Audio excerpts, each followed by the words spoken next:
Hey everybody, this is Rydo and we're back to another live stream of video game news. Today is Monday, May 20th, and I will immediately say I have missed out on some sleep, and so I'm starting late because of being busy and with non-YouTube things, and I am also in poor working order as far as how long this stream is going to go. So this may be a shorter one, but we do need to cover the news, or at least I feel the need to.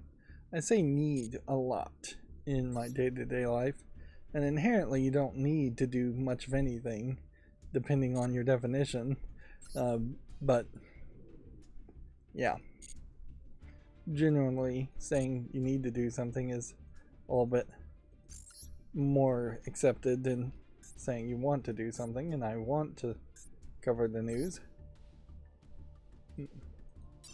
We have a event happening here on Yu-Gi-Oh!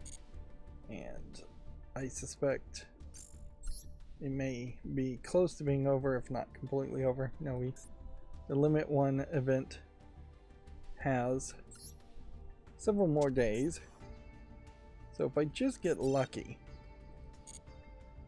I could get to at least this point, and I think that's about as much as I would care about. So let's hop in here. So for the warm-up section, I did earlier today manage to play one episode of Fallout New Vegas, which I don't think this is really much of a spoiler. In fact, I think this is probably useful information to just have out there. But there is a location connected to the sewers, in which the sewers themselves in New Vegas are mostly in the north part of the map, and I think it benefits you to try and seek out the sewers and know they exist fairly quickly. Connected to the sewers is a location called the Thorn. It is seemingly supposed to be what I was describing as a spoke location, a location where you would go and you'd get several quests that would take you to other locations and potentially give you other quests. It kind of feels like that, but it really isn't a spoke location, because you go there and it sends you to several locations particularly focused around hunting animals, or hunting animal eggs, which are not the animal eggs that you pick up normally in regular play. They are special items you can only really collect while you're in that one mission, which, yeah, it would make a lot more sense if you just had been collecting eggs from the beginning of the game on a second playthrough and you could just hand them over. But no.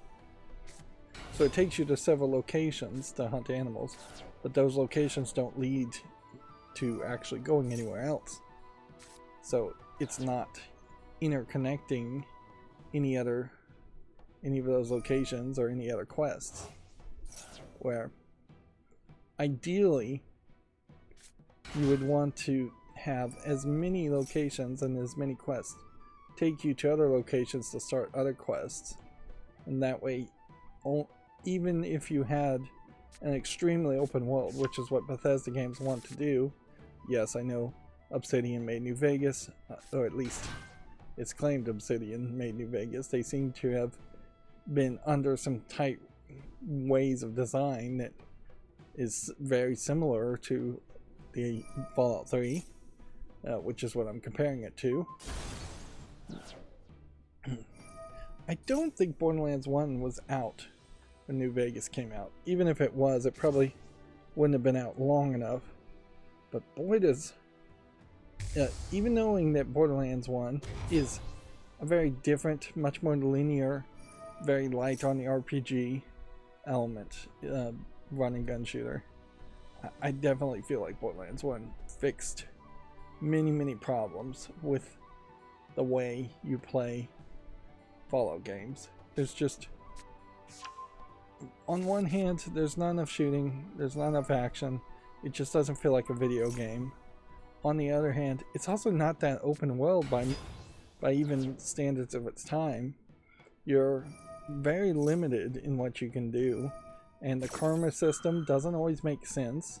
So why you can steal from some people, where you can just take things without it being considered stealing in other locations, doesn't get explained well. Sometimes the choices you make in dialogues are not clearly explained. It doesn't happen too much. Sometimes you straight up get quests where you're supposed to kill off named characters, and then it becomes a question about should you do that quest, or are you killing off a named character NPC who might have given you a quest themselves later. I have failed, I believe, 2 quests now by just getting 2 named characters angry at me and having them attack me, and then having my companions, who are doing much of the killing in the game, because there really is not enough bullets in the game to go solo. And the guns aren't strong enough, really, even on very easy, to go solo.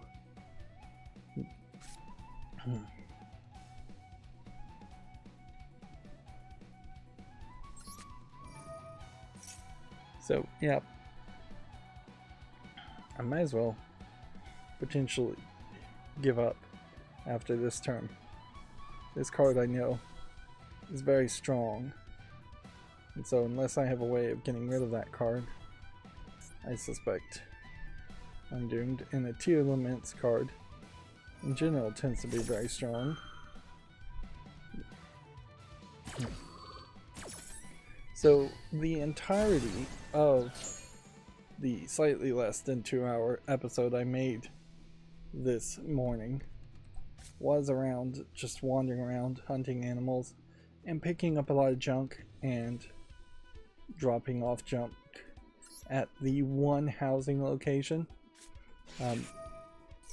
I can say in hindsight, if you get to the Las Vegas Strip, as soon as you get to the Las Vegas Strip, which can be done using the monorail if you time things correctly, very early in the game, just have to do a decent amount of quests, I think, to be on the good side of the NCR.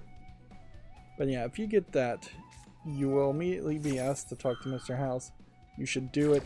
Mr. House will then immediately give you the presidential suite, one house location, and it adds a very large amount of benefit to have that house location in it. There is a computer terminal that acts like a shopkeeper that seems to refresh the caps it has. It seems to have about 2,000 caps, so you can just bring junk into your house and sell it on that terminal, and it doesn't really go away.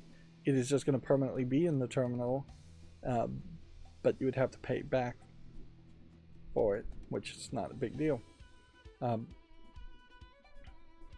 You also have the ability, let's just save ourselves some time and surrender. Like, we're not going to win there.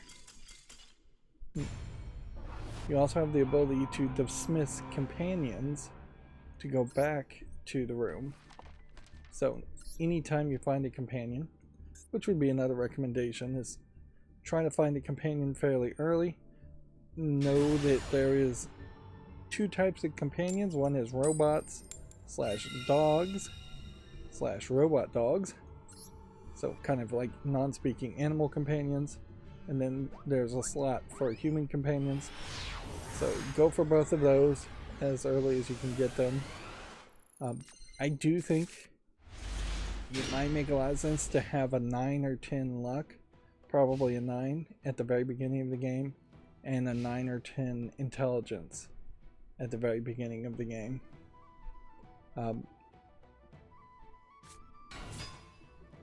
That I think might very well put you in the best position Um,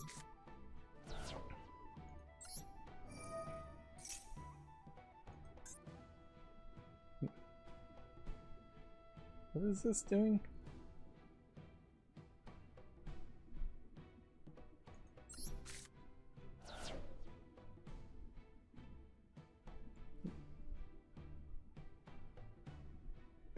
Put 3 things in the graveyard for the opponent.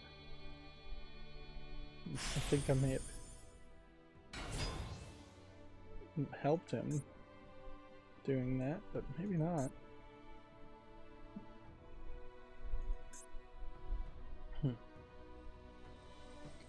There aren't a ton of companions in New Vegas, as far as I can tell.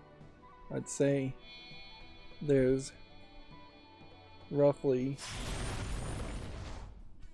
7 or 8 at most, and I'm not 100% sure that more than 2 or 3 of them actually have companion quests at all. There's a high level of speech checks and barter checks and things like that. Like nearly 100% skill is going to be needed at near the ends of companion quests. I think all of them.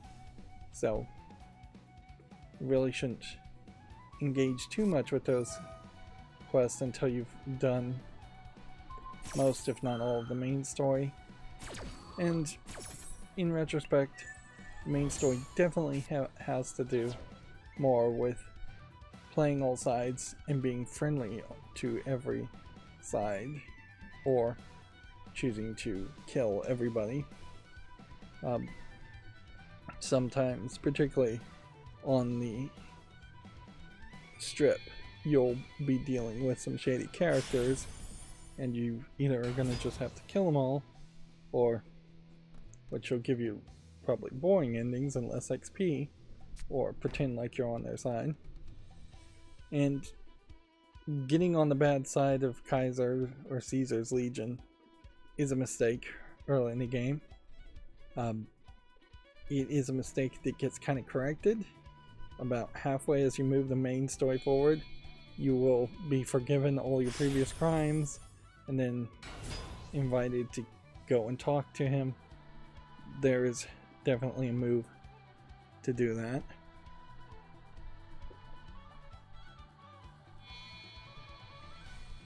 I think if I was going to make a Fallout game, I'd probably introduce something like cloning, where if you killed characters, they would just respawn, or just make the characters invulnerable like every other game does, just to prove that they are important characters. I definitely get a feeling that somebody at Bethesda, and that somebody I'm going to refer to as Todd Howard, which is just a general assumption, has some very rigid ways of thinking, which have led to some very rigid ways in which Bethesda games have been designed, and that they really aren't looking at other RPG games, which they should be comparing themselves to. That they're not considering themselves to be anything like Final Fantasy games, or Dragon's Quest games, or Borderlands, or probably could make a continued list there. The point being that there is just a rigidness to the style of Bethesda games, which we see in Starfield just doesn't work. And a big part of the style of Bethesda games is that they are unfinished and buggy, and we can't really deny that. But yeah, when you see every single AI character having to have a schedule in which they have a bed that they go to and sleep at, instead of every other game just choosing to have shopkeepers, for instance, stay behind the shop counter 24/7. Having a 24-hour system in the first place just doesn't really matter.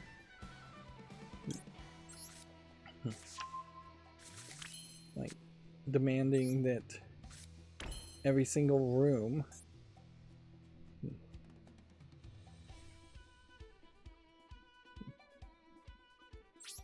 like every single building has to have a bathroom, and every single bathroom has to have toilets and things like that, which are all pointless. Like there's nothing in any of the bathrooms in Fallout New Vegas as far as I can tell. You'll find an occasional item you can pick up, a stim pack and a first aid kit maybe, but if those rooms didn't exist, the amount of time wasted while playing would significantly go down. It definitely also leads to just massive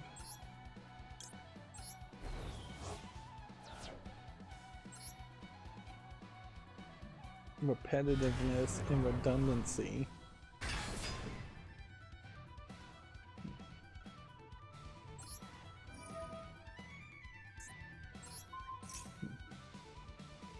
As far as items and 3D modeling, a lot of it feels like legacy code base too.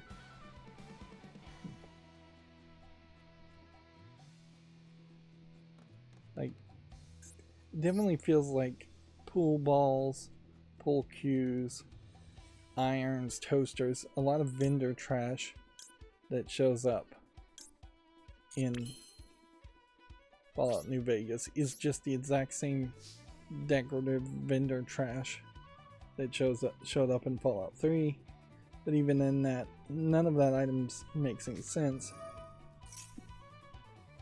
And there are definitely things Borderlands fixed there. Like, if Fallout had the ability, like Borderlands does, for you to mark certain items in your menu at any time as vendor trash, and then if Fallout had vending machine equivalents at every entrance to every area, which is what Borderlands does. There's at almost every entrance to every location, there is a vending machine that will sell you guns. There's usually one that will sell you more premium guns, and then there's one that will sell you bullets, making it extremely, extremely difficult for you to ever run out of guns or bullets in any location, not requiring you to fast travel anywhere as much as Fallout does. New Vegas or Fallout 3, take your pick. And then that's not even to talk about Fallout 4, which I haven't even played, and their building structures and their building mechanic, which they were talking about that on Reddit. Certainly as far as the building mechanic in Fallout 4 feels like it came at a very high trade-off according to people who played the game, where there's really only 3 bespoke cities that were made by Bethesda, and then the rest of the locations are empty play fields for you to sandbox design yourself.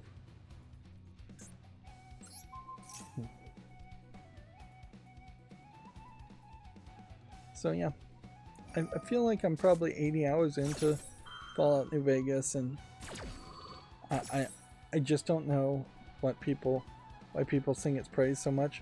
I imagine what happened there is Fallout New Vegas was simply the one game that came out after Skyrim, and so everybody who is a fan of Fallout and not a fan of the fantasy environment of Skyrim fell into a love of New Vegas, and at the time it probably was a decent enough game compared to the competition, but I think it definitely really was more of a case of mass hysteria, for lack of a better term, or just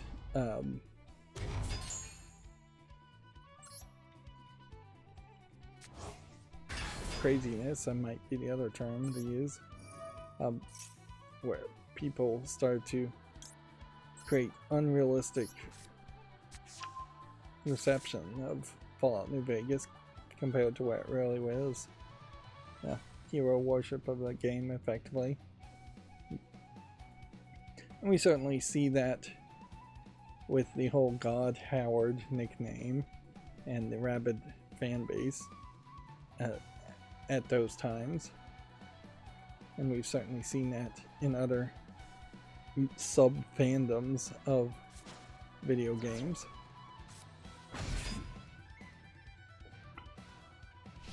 But yeah, playing the game for the first time in 2024, I don't think the story is particularly that good. There's definitely an entire section that I just saw coming because I played Fallout 3, and it's just the exact same scenario. Yeah.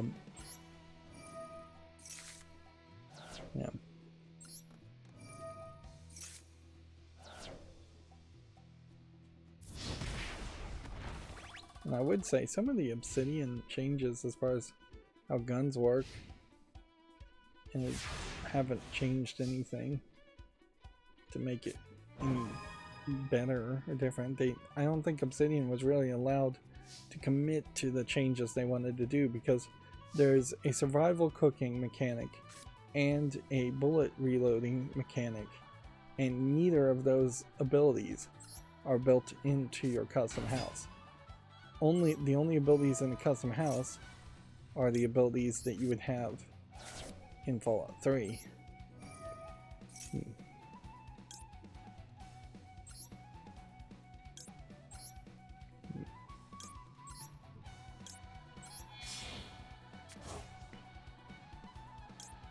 So yeah.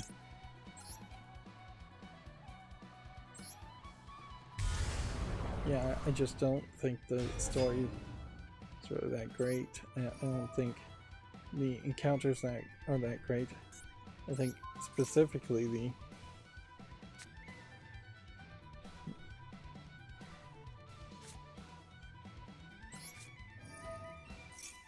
yeah. Oh, what was I gonna say?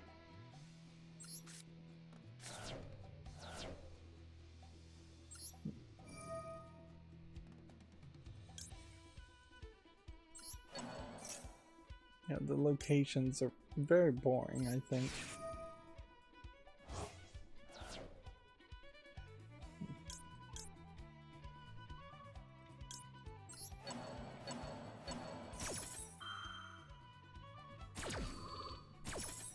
You don't have interesting locations like the Republic of Dave.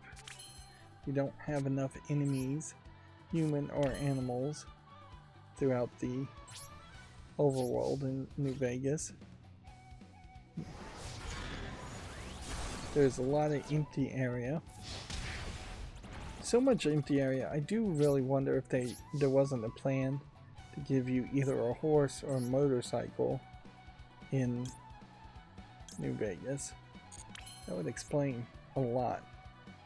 If you were just, even if you're just able to run, it would make a lot more sense.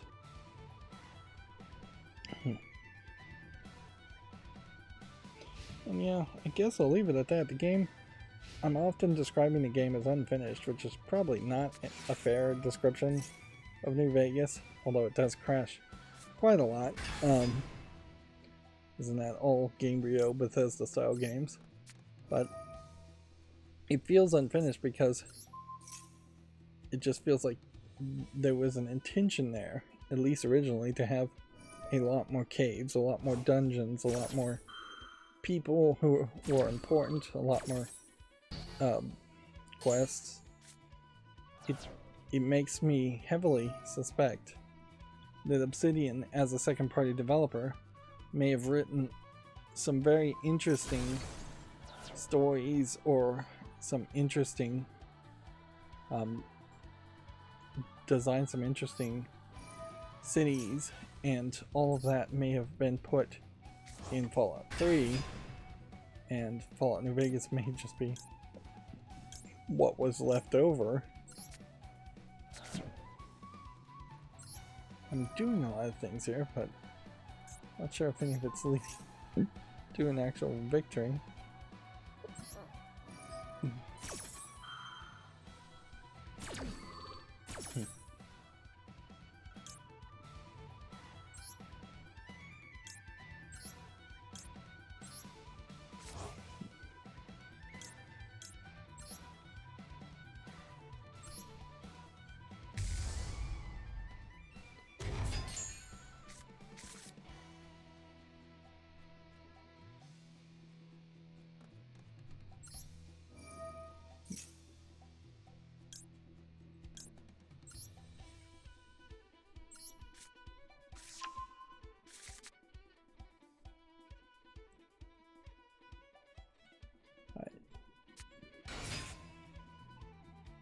So, is there anything else I've really done? Still working on my macro and everything, worked on my chart, figured out what was going wrong there, I guess. Or more accurately, on my chart, I fixed it, but I have no idea what I did to mess it up or fix it. It is very much just fiddling with switches. Which, weirdly, there is a switch in one location in New Vegas. Just a power panel you can actually interact with, and a light switch you can really interact with. Where you cannot interact with power panels or light switches anywhere else in the game. If you could interact with light switches, it might be helpful for the terrible internal lighting that the game has, even at the highest brightness. Oh man, that was a lot of work to get just that far, and basically need 2 more victories. Yeah. So I suppose this is good news. There's no reason not to take it as good news from GameDeveloper.com. Steelblade developer ShiftUp is eyeing a PC port and a sequel in its studio growth plans. I assume what they mean by studio growth plans is they were either interviewed about what they were planning on doing in the future, or they were in a shareholders meeting and mentioned this. Let's see. They want to build Steelblade into a franchise as it actively begins to start up a new project to become a hopeful cross-platform giant. This is in a filing at the Korea's Composite Stock Price Index. Interesting. So they're potentially going public, which could be extremely dangerous, although perhaps not that dangerous in Korea to go public, because it's not like them going public on the Korean stock exchange is then going to put a lot of extra pressure on them to be more family friendly. There is questions certainly as to what their publishing contract was with Sony. Does Sony own any of the rights to Steelblade, or has Steelblade just made so much money that the rights have already reverted back to the developer?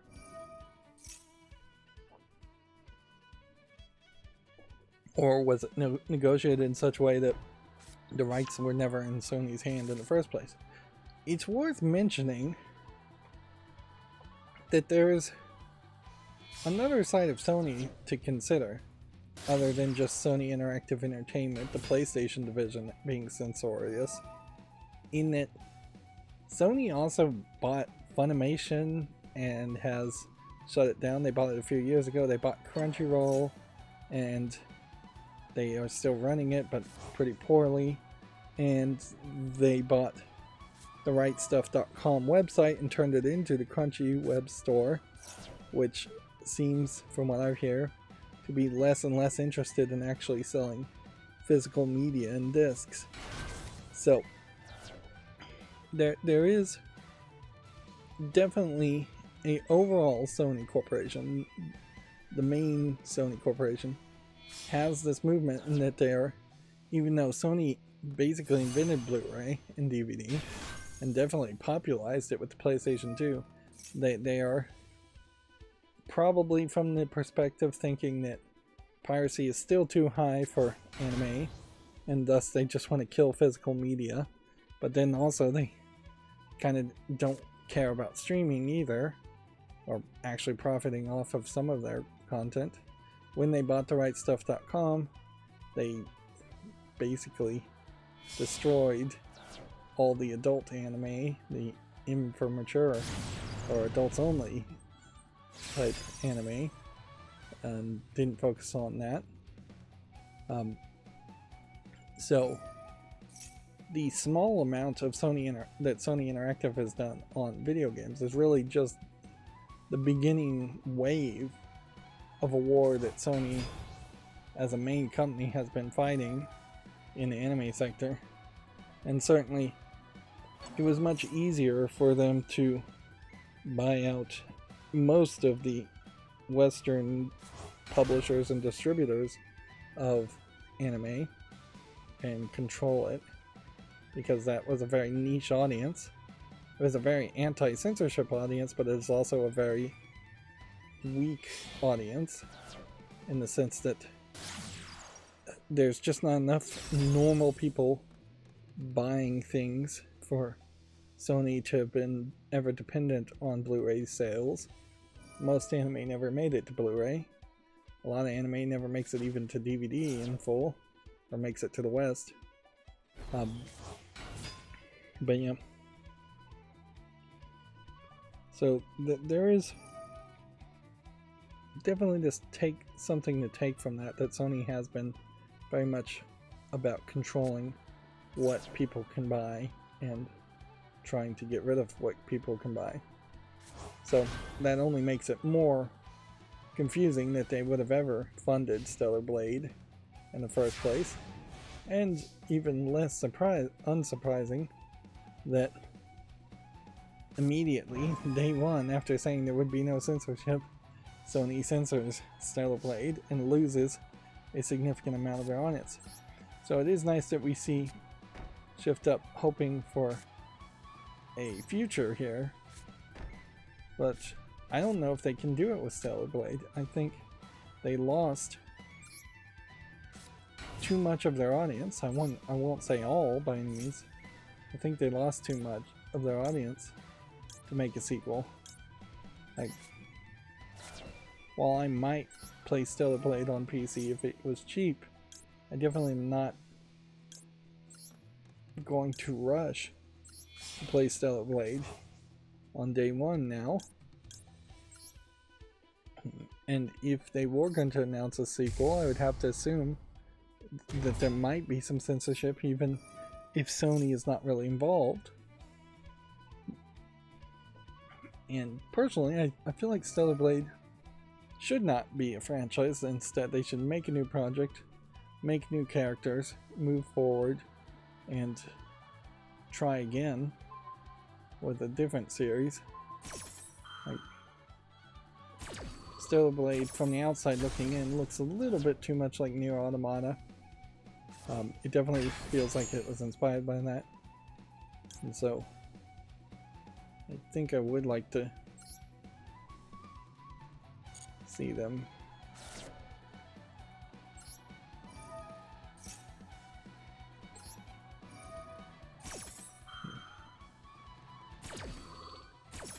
try to do something a little bit different. Do something a little bit more creative.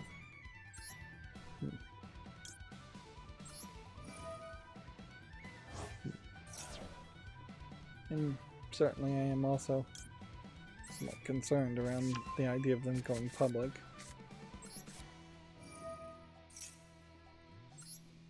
This goes on forever. Man, there's just a lot going on here, with none of it really mattering. 23, 26, 25, 25.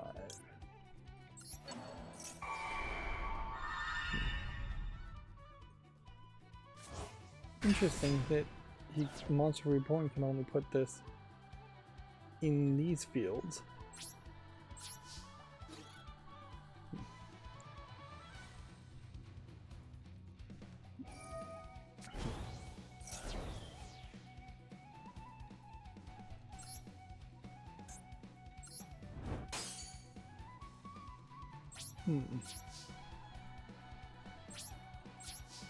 But I guess overall, I do want to see Stellar Blade's developer shift up succeed. It doesn't benefit anything. It doesn't benefit the gamer society in the world if the one company willing to do something a little bit more lewd just gets booed out of the room because they couldn't do everything that they wanted to because Sony interfered and censored some of it, which the censorship really wasn't that much. The saying is never let perfect be the enemy of good enough. So yeah, and personally I'd love to see Shift Up succeed because maybe they will do something with the characters and the ideas of their first game, Destiny Child. They did just announce a figurine from one of the characters who were created for Destiny Child. A lot of that, I imagine, could have been in the works years ago and just taken that long to get released.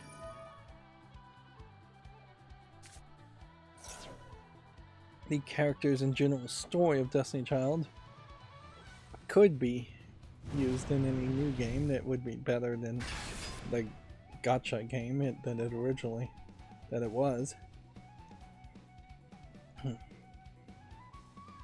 Moving on, the game Life by You early access has been delayed to an unannounced date. This apparently is its third delay. I am confused whether or not this is a life sim game. I guess it is. There's a gardening puzzle game that kind of looks like this, but is not this game. I think that came out.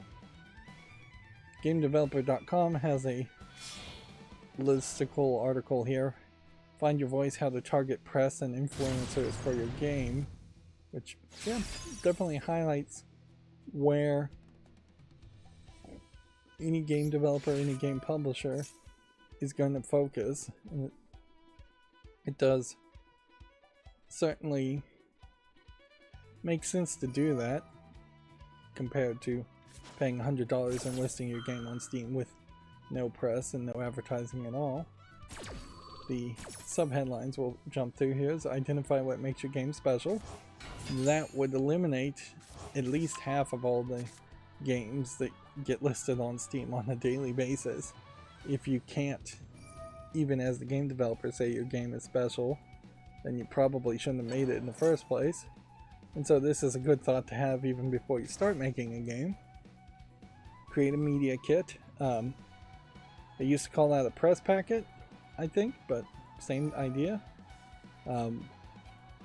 Yeah, they want a one-pager, brief overview of the game, hitting the key points and USPs.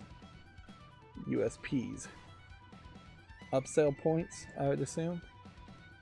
Key art and screenshots, developer background info, and a trailer. That is not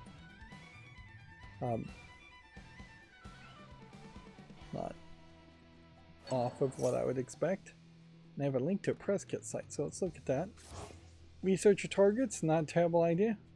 It probably isn't going to help you if you put out, say, a press packet for a anti-woke, right-wing game, Trump-supporting game, to, say, Kotaku, or any fairly liberal, fairly well-known liberal mainstream video game journalist site, which is most of them. So I would say in general, don't delve into politics at all if you can avoid it. But yeah, also, if you're making an MMO, maybe you target sites that talk about MMOs. The next part here is where it gets a little bit more fuzzy depending on how you feel about influencers. Identifying the right influencers, building actual relationships. Now this is really where it gets iffy. There's no way you're going to build an actual relationship unless you are trying to build a relationship to actually have a relationship. You're inherently, in reading this article, not trying to build an actual relationship as far as friendships. You're trying to build some kind of professional relationship with them. And I think this headline would be better to say, don't spam generics, personalize your interactions, would be a better way to do this. Make it feel like they are actually being spoken to and that you actually know who they are when you interact, send that email. And you're probably going to send off like one email and then move on and not try and like spam people or talk more than two or three times if they have questions.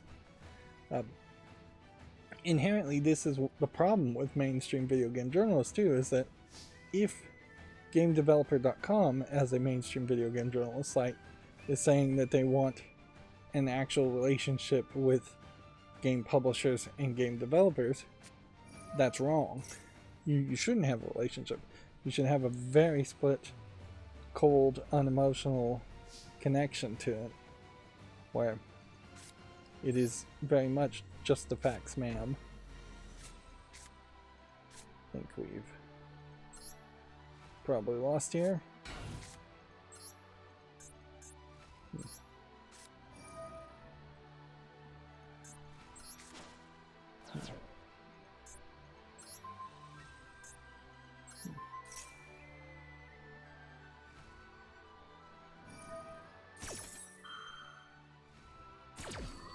Then it says write a good, also known as short pitch, which, yeah, personalize that would be my thing, and then consider all options. Like, and then here's another one I would just disagree with. A no is actually a yes.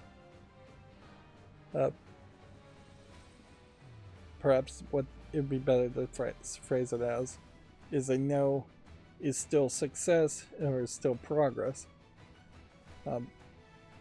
Talking about tracking your pitch responses, figuring out which one worked best. Inherently, I don't think it's that hard to get an article out there if you're making even a decent game. Gamatsu pretty much puts out an article for anything, it seems, whereas GameDeveloper.com much more picky about what articles they put out. But yeah, almost all video game journalism sites are built around the enthusiasm of the editor, what he once talked about and put out there.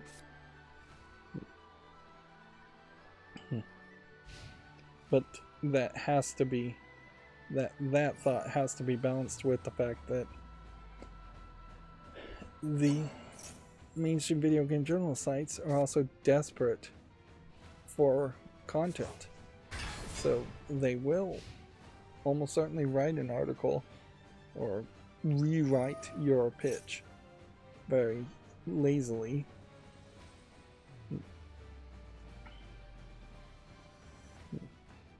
There are, I guess, some good things that aren't in this list. For instance, paying people for coverage and the sponsorship is not being mentioned at all. Lying is not mentioned at all. Although accuracy in your product description is also not being emphasized by the looks of it. This screenshot they've chosen here is Twitter, now X, Patreon, I think is what the P is, which has nothing to do with promoting Instagram, Facebook. I'm not sure what this camera is supposed to be, even. Yeah. Some of these are not places that you're even really allowed to promote, self-promote, where it would just be labeled as spam, or you'd have to do it in specific ways.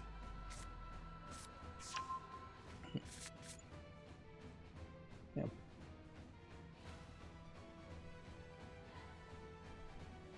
And I'm not sure, it's important to point out too, is it's really uncertain how valuable any mainstream video game journalist site talking about a game really is.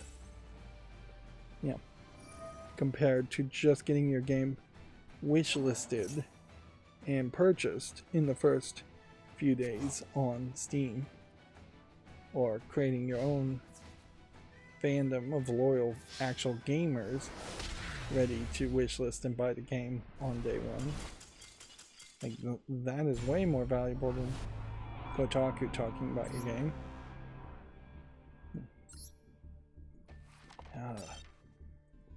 Still taking way too long to play these games. And increasingly, I have less and less care to do any of this.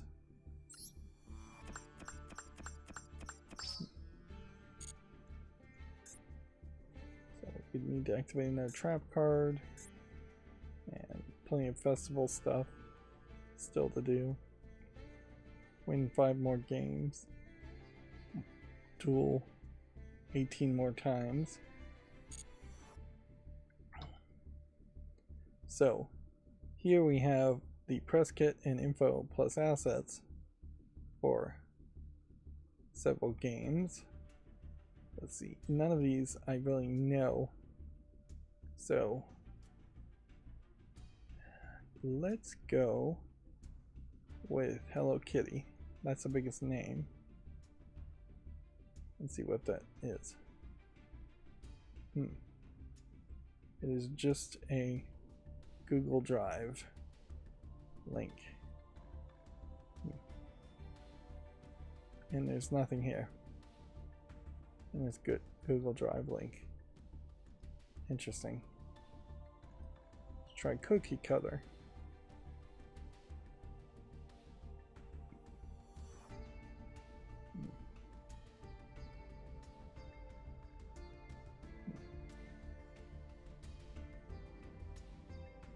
Well, Cookie Cutter went to a Dropbox link. Okay. So, on Dropbox, they have a trailer, a logo folder, screenshot folder, another logo folder for this game logo, fonts, fact sheets, cinematics, and art, and key art. We click in one of these folders, and key art, and you'll have different pictures that could be used. So here's Cookie Cutter. This isn't a actual piece of art as much as it is a video, but yeah.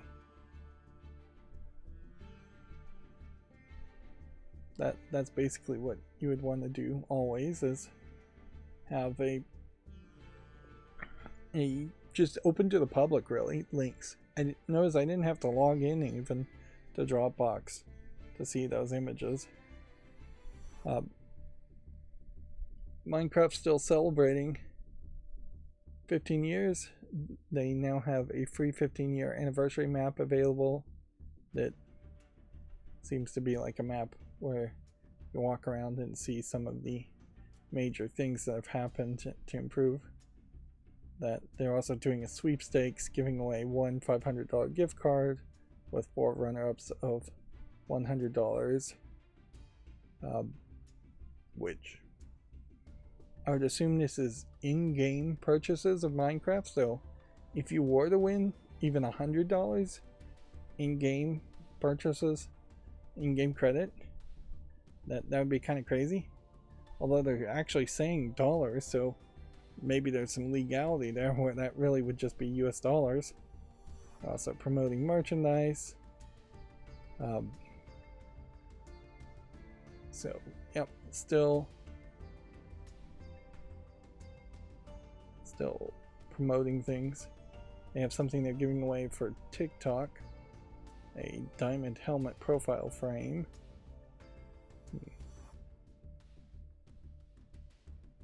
And then the free cape. And I think Minecraft may still be up to half off. on many platforms.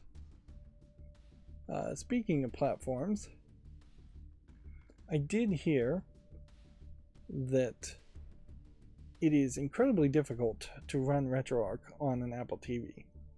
You can do it. Apple TVs don't have a lot of space. You have to put the ROMs in your download folder. You have to transfer things over Wi-Fi because the Apple TV has no connections, which also means you can't plug in even like a USB-C hub to it to then plug in a USB hard drive, as far as I have heard. So, yeah. I seriously doubt putting RetroArch on an Apple TV makes a lot of sense, unless you just have one or two NES games you really love and just want a backup to a Raspberry Pi or a Steam Deck.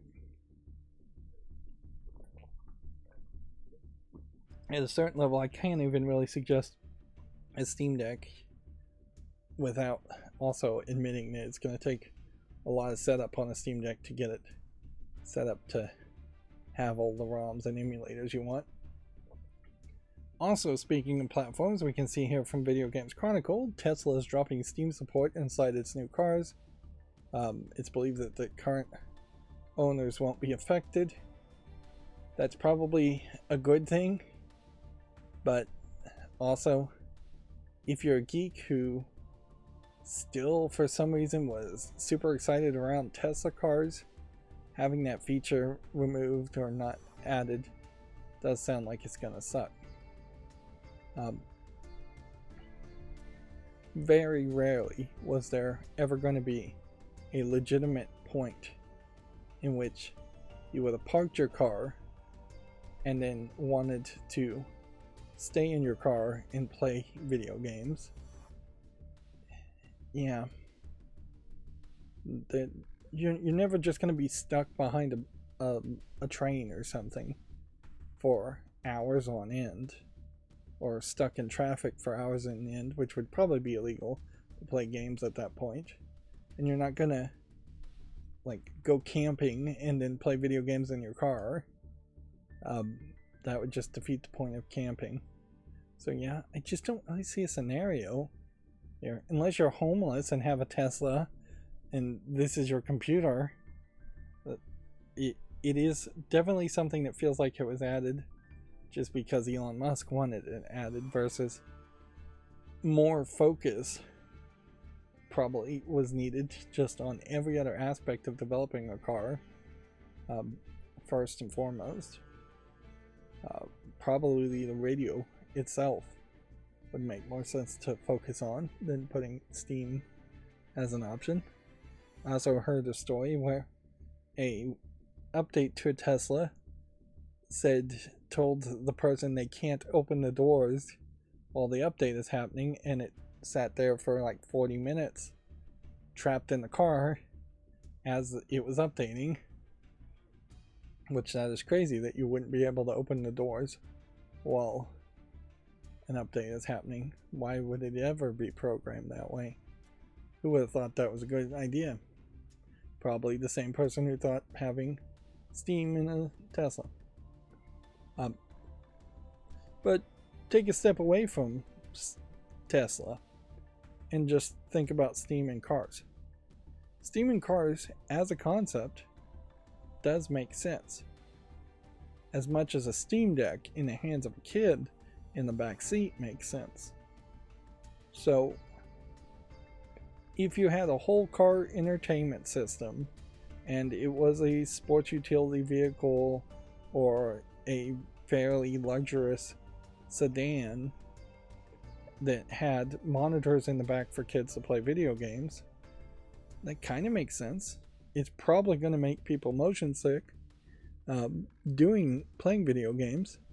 That was my experience when I experimented with playing video games 20-30 years ago. I had, I believe, a GameCube and a fancy car with RCA video and audio in. And just getting the power to work there was a nightmare. I blew a fuse in the car just by plugging the GameCube into a inverted outlet on like one side of the car instead of the other side of the car, or it just wasn't wired right or something. But yeah, for the brief time I actually got it to work, playing GameCube games while the car was in motion made me motion sick and car sick. And I imagine that would be the case for most kids. And certainly there might be something about holding the screen yourself and adjusting subconsciously, which lets more kids play the Nintendo Switch in the car. But yeah, it would be more logical, frankly, to sell a car and just have USB-C charging ports in the back, and then have kids have Steam Decks, have kids have Switches, Switch 2s, whatever. Then it makes sense to try and integrate into the car entertainment systems, which car entertainment systems are still very iffy, and they need a lot more work. That the Apple CarPlay and the Android Auto, if you get really lucky, it works. It'll work in your car. If you're unlucky, you're going to run into a lot of problems. And there is really no aftermarket solution to install any of the head units, is what they're called, from China and really make it work. Because what you need is that OEM polish for it to integrate with your phones, and integrating with your phones is all it really should do. And most OEM car manufacturers don't even want to use Android Auto or Apple CarPlay anymore. They want to go back to making their own things, just to save money. But yeah, I doubt Steam is really going to suffer, because it's not going to be in the game. It never really was even installed by default, was my understanding.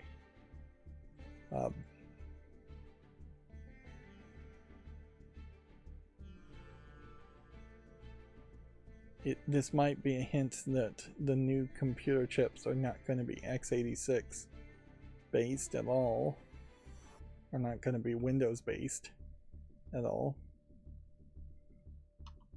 Moving on, let's see. What was Libretro talking about that I wanted to mention? Oh yeah, they were suggesting to Apple users you can enable HDR by going to the settings, video HDR. But yeah, I wouldn't bother installing it to your Apple TV OS. Mac OS when it's available, yes. iOS if you want to mess with it. RetroArch still really needs a front end like Emulation Station to make it a better experience. Bethesda is highlighting the 10-year anniversary of something. Is it really Wolfenstein: The New Order? It might actually be 10 years since the original reboot of the Wolfenstein came out, The New Order. What was the second game in the series? Because there was a spin-off game, The Old Blood, and then after The New Order, and then there was a second game in the series. But yeah, Bethesda pointing this out, I guess, gives a small bit of hope that Wolfenstein is not completely dead as a concept, but also they are definitely not announcing anything new after the most recent Microsoft layoffs. Baldur's Gate 3 developer Larian Studios is opening a new studio in Poland. It's going to create genre-leading RPGs, not probably in the Dungeons and Dragons Baldur's Gate universe, because they want to go out on their own. In a funny way, Larian Studios, even with Baldur's Gate, has already proven and shown up what Bethesda should have been and should be. And yeah, it really is going to be, the next few years is going to have several companies come out with RPGs showing up Bethesda and their pathetically old-fashioned way of making RPGs and how their style of RPGs just don't work. Alright, well, it's time for a break, so I'm going to pause the recording and be right back. Okay, I'm back.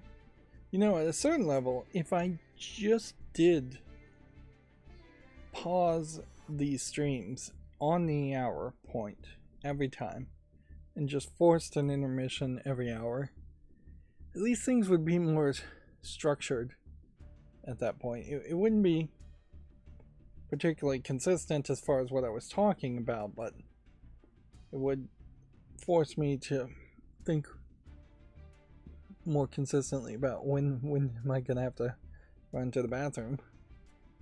And it is a problem. Certainly I'm talking non-stop, which is causing me to drink a lot of water, which is causing me to go to the bathroom. So yeah, and you'd be surprised how many ballpark announcers and celebrities, TV presenters, not so much celebrities, but yeah, celebrities too. You'd be surprised how many of them go through quite a bunch of shenanigans to avoid taking bathroom breaks, or taking bathroom breaks when you aren't realizing they are taking bathroom breaks. Of course, if I was doing this like a evening news presentation, I'd just have a second presenter hop in and talk about something while I ran away for a few minutes. Moving on though, Video Games Chronicles says a previously unpublished 2004 video interview by Satoru Iwata has been shared online.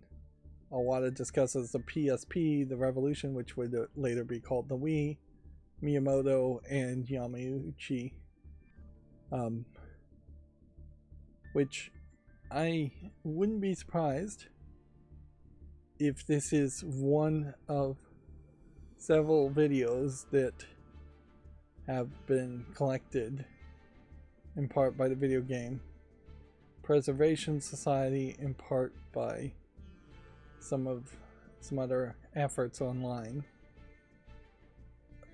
And we're going to see more of this, certainly.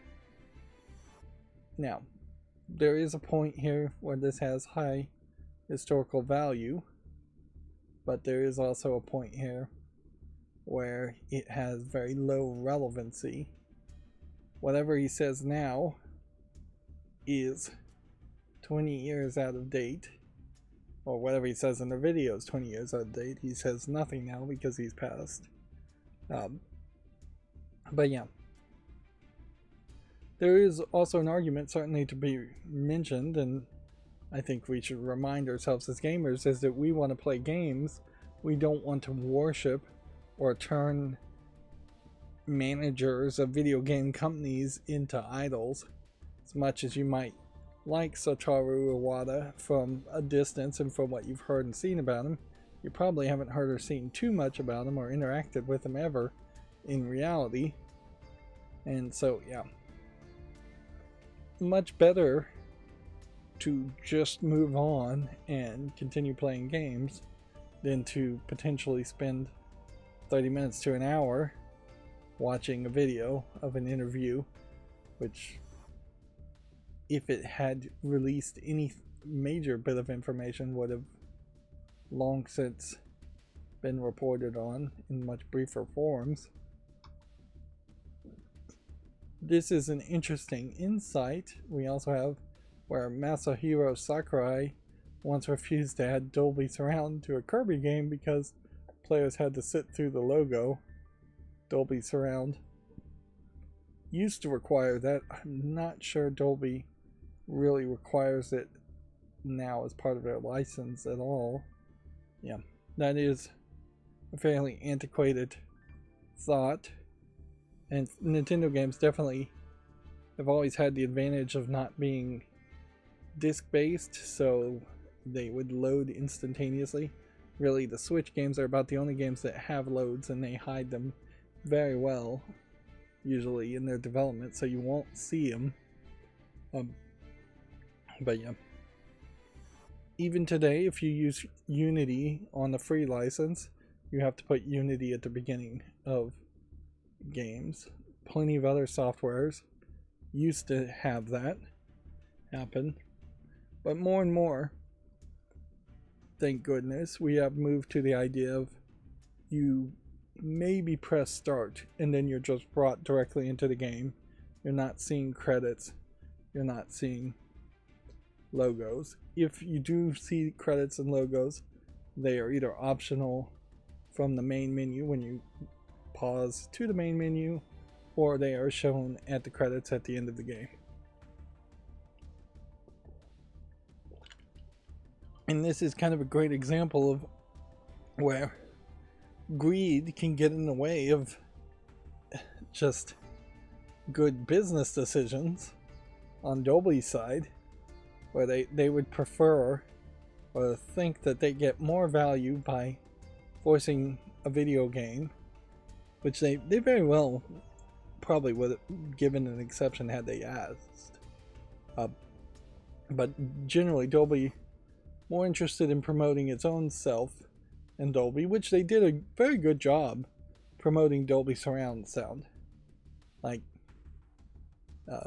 when it comes down to surround sound protocols, Dolby is the name you would mention first. Dolby, then DTS, then Dolby Atmos is a newer one. And I think there's ProLogic 2 is the other competitor. But yeah, Dolby did a very good job of making their name known and promoting themselves, but did a very poor job of actually getting their game, their software adopted and used, not only in video games, but also in audiophile setups in general, or audio setups, non-audiophile setups actually. Very, very few people, even today, even want a sound bar, let alone a surround system that would have a 5.1, 7.1, 7.2, 9.1, 9.2 setup, which I think 7.1, maybe 7.2 is about as far as I would suggest people going, but the 9.2s, 9.1s make a lot of sense too, because instead of adding more speakers around the edges, 9s versus 7s add speakers that reflect off the ceiling or are speakers installed in the ceiling to give you an overhead helicopter sound producing spot. Speaking of surround equipment, there was a slick deals for some usually $300-400 speakers that you would install in your walls, which is really difficult to do in wall speakers. You basically need a professional who actually knows what they're doing to do it, in my opinion. But the clip speakers were $100 each. So if you were going to do a 7.1 surround sound, that would be $700 plus probably $200 or $300 for one subwoofer for the .1, and then probably another $600 to $1,200 for a surround sound system. So very, very expensive overall, even if you are actually saving quite a bit. Thus why surround sound systems are very rare. They are, I imagine, practically non-existent outside of movie theaters in Japan. Nobody has a big enough house to justify even a 5.1 surround sound. So I imagine that also colored his decision not to have Dolby Surround installed and used. And And it's a shame. I would like to see everybody have a 5.1 surround sound, but the prices never have come down for surround sound, and the quality has stayed the same or better, unlike TVs where the quality has been reduced significantly, but the prices have also been reduced significantly. Yeah, we are at a point now where you could buy a disposable TV for $400 or $500 and then spend $2,000 on the surround sound 1 year, and then throw away the TV and buy a higher quality TV the next year. But yeah, even in my own case though, I have several surround sound systems. None of them are hooked up. I haven't used any of them in years, and the main reason is it's just too noisy. I don't have a modern upscaling Blu-ray player to work with it. Anime in particular is a major factor as to why you would want surround sound, because the audio and the music there is just more polished and more extreme, and it uses surround sound a lot more. Movies, action movies of live action movies, also same idea. But if you're just watching TV, if you're just watching a streaming service, it's questionable whether even a streaming service is going to give you a very high surround sound setup. And yeah, whatever Kirby game this actually was probably wouldn't have even really benefited much from a surround sound feature. I know that the GameCube did have surround sound features, very early surround sound features, and when they say surround sound, they mean a left speaker, a right speaker, a back right, and a back left 4-speaker setup with no real 0.1 subwoofer required or even capable. That's what they mean when they say surround sound. No center channel, which would give you a 5.1 setup, and no, or 5.0 if you had no subwoofer.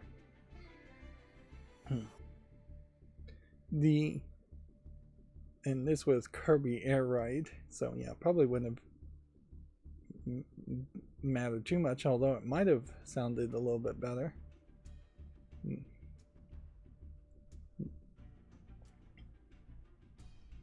Yeah, that is one thing that I think the next console from Microsoft or Sony could do, is that they could have a speaker that was fairly good, that would potentially listen to you and have a voice assistant, but also would be able to, in 360 degrees in a circle and 100 degrees in an arc of 90 degrees to that circle, project sound all around to bounce off the windows and do a simulated surround sound setup. Or you could program the console itself to act as a center speaker, although it really wouldn't be very well balanced to any other speaker setups unless you were going to sell some satellite speakers. But yeah, I seriously doubt consoles are going to try and adopt surround sound any more than they already do it. They all support it, but very few people actually use it.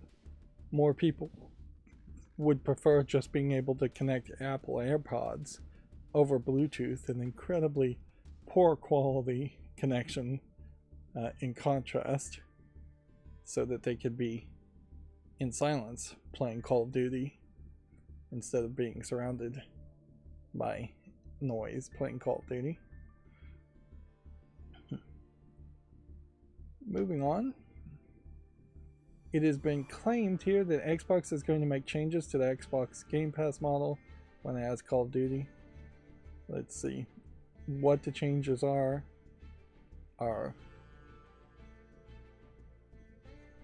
I guess kind of unknown.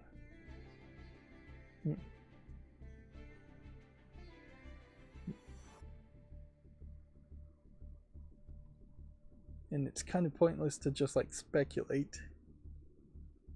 anyways. Here they're referencing a claim on Reset Era, which Reset Era I don't think really has relevancy, and the only people that seem to be giving it any relevancy is mainstream video game journalists. People just posting there when they should be, at this point, DMing people directly through Twitter or through Skype or some more peer-to-peer encrypted communication channels, not posting publicly speculations. Yeah, there's a lot of stuff I imagine that is just up in the air, and even Xbox doesn't know what's going to happen. They have general ideas, but at any point those general ideas could change.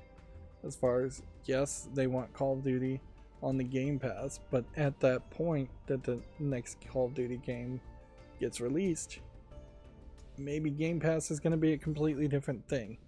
Maybe it's not really going to matter. Maybe it's going to be way more expensive. Maybe it's going to be broken up into more tiers. Maybe Microsoft won't really care about Game Pass as much. There are just way too many maybes at the moment.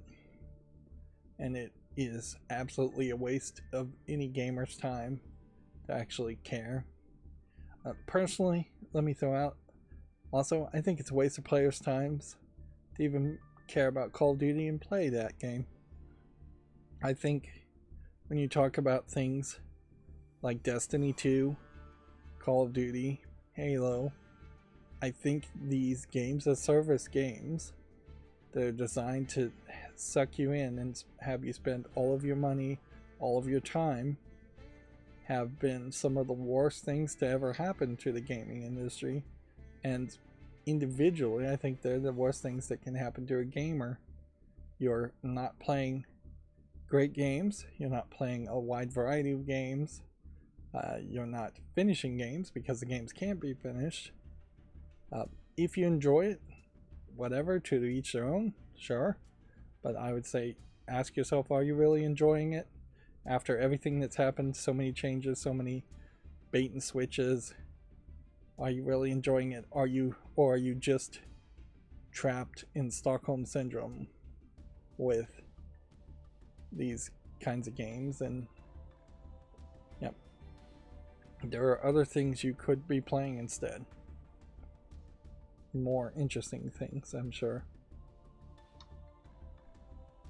Crystal Dynamics is hiring for an animation lead / director, which I guess at the very least tells you that Crystal Dynamics, which I think is still part of Embracer, isn't just in a holding pattern, or going out of business. I do think they are still part of Embracer, though. They didn't get sold off, and I don't think they bought themselves out of it. Maybe they did. Well, it would take too much time to research this, but they are continuing to hire, so they seem to be in early development of something, probably the next Tomb Raider game, to hopefully line up with a Tomb Raider TV series. The Firaxis veteran Jake Solomon has unveiled a new studio making a life sim game. Solomon and crew are taking a run at The Sims. I'd say The Sims is another great example of a game that sucks all of your time up and is not really worth playing. Here we have from Gematsu, the same article. Shift Up is considering a Stellar Blade PC version and sequel, cross-platform project codenamed Project Witches. So they are moving on to a different project, but they are also saying, at least in a public offering, that they're considering a sequel. Here we have a unique screenshot with a different kind of outfit and different hairstyle for Eve.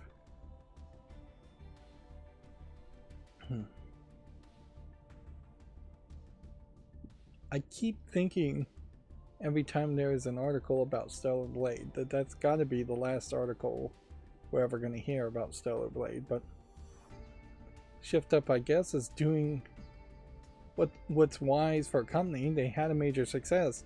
Go public, yeah. Strike while the iron is hot. Get a bunch of Korean investors to invest in your company instead of a Japanese publisher in Sony to invest in your development of your company. There might be some shenanigans as far as Samsung and other mafioso type companies. That's probably a libelous thing to say about Samsung, but Samsung owns about 80% of all the business, it seems like, in South Korea. So there is very possibly, if Shift Up goes public, there is a very high possibility that Samsung or one of its subsidiaries would buy a lot of the shares of Shift Up. Maybe not a controlling interest, but yeah. Still, even that might be better than Sony. But yeah, so really has got to be the last time we talk about Stellar Blade. I can't imagine something else would happen. Maybe at the end of the year, people all of a sudden feel better about the game and start giving it Game of the Year, particularly if there's just not really any competition there. This shocked me from Video Games Chronicle. Nintendo has agreed to buy the second-party porting studio that ported the Switch versions of Hogwarts Legacy and Mortal Kombat, Shiver Entertainment. Which, this to me feels like the first time I have ever heard of Nintendo buying a company.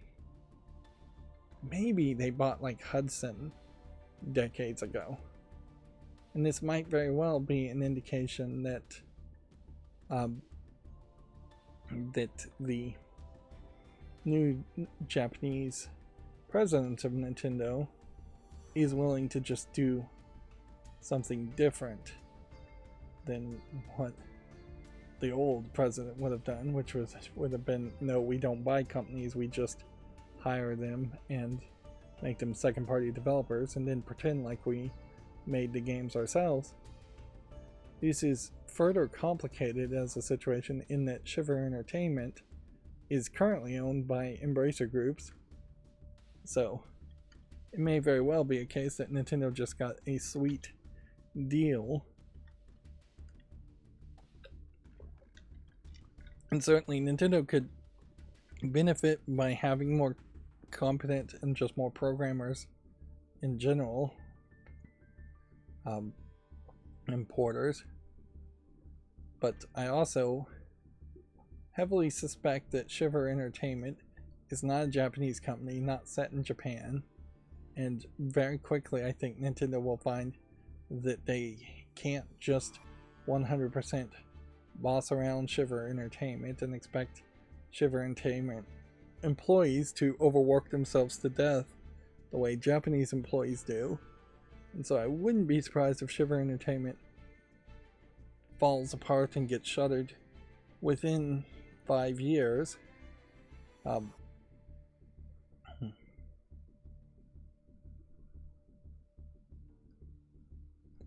yeah, we might be seeing a new Nintendo where it seems like Shiver is going to join Next Level, the developer of Luigi's Mansion 3, and Retro Studios, the developer of Metroid Prime and Donkey Kong Country. So I guess these are companies that they bought at some point.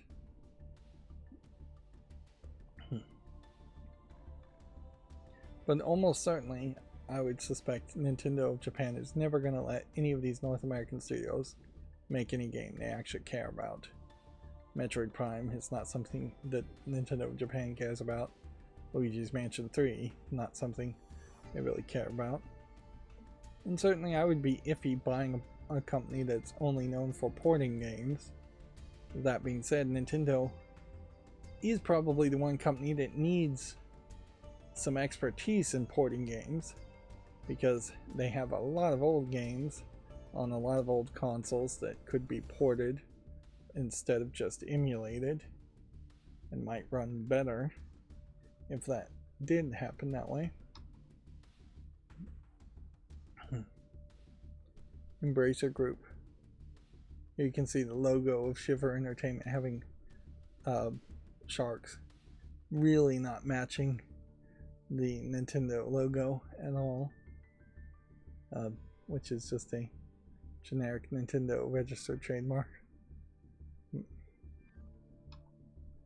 Let's see. Here we have GameDeveloper.com also talking about that video. Iwata's comments in a restored 2004 interview looks downright prophetic.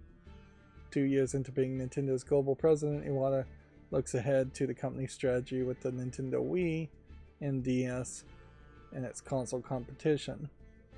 Which, yeah, if I was gonna take a moment and just roughly think about that time span in which Iwata was the global president of Nintendo, it wasn't really a great time for Nintendo.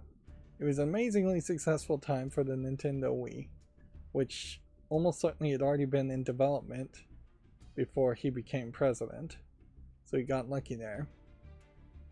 With the Wii U being a massive failure after that, several versions of the DS not being as successful as they should be, and then really the only time you started to fix the bad times with the Wii U and the DS is not selling well enough was the Switch, which then merges the idea of the DS and the Wii or Wii U all together, but then limits them down to one piece of hardware, which if Nintendo was comparing number of units, there might be way more Game Boys and DSs being sold with Wii's, or Wii's and DSs being sold combined, than Switches alone. I'd have to really see what the numbers are. But yeah, this is very much them making hay when there's not really anything amazing that he could possibly say.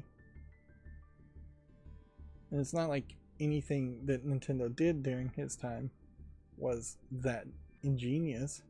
It is very basic stuff. Let's make cheap consoles with a gimmick of the Wiimote and a gimmick of a touchscreen and sell those cheap consoles at a markup and just get lucky and sell a lot of copies of games and a lot of consoles to kids who would probably break a lot of Wiimotes and touchscreens. Technically, there's nothing really interesting about the Wii. The Wii U has more interesting technicals in it, and that didn't really matter. Having a touchscreen may have been revolutionary for the DS had the DS been a few years earlier, but it's nothing nowadays with everybody having a cell phone and touchscreens. And the Switch definitely isn't doing anything amazing with its technology. Not that the Xbox Series X or the PlayStation 5 are even really doing anything that interesting with their technology. It's just better CPUs and GPUs, more RAM, more hard drive space.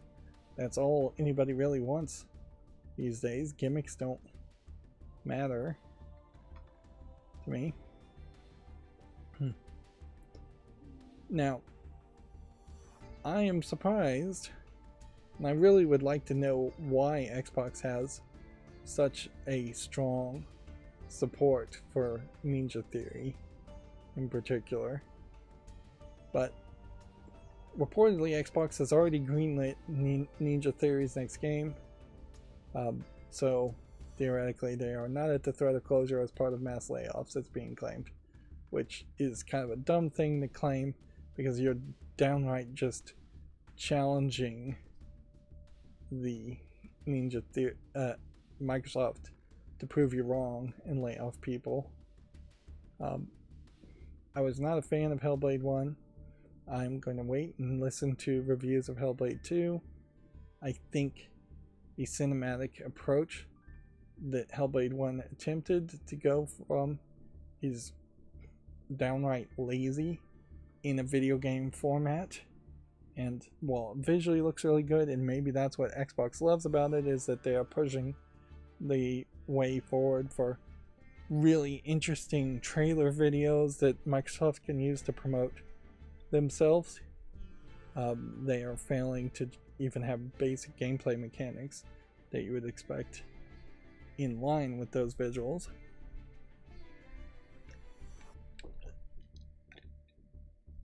But yeah, it definitely feels like Ninja Theory is the pet project, pet company of somebody.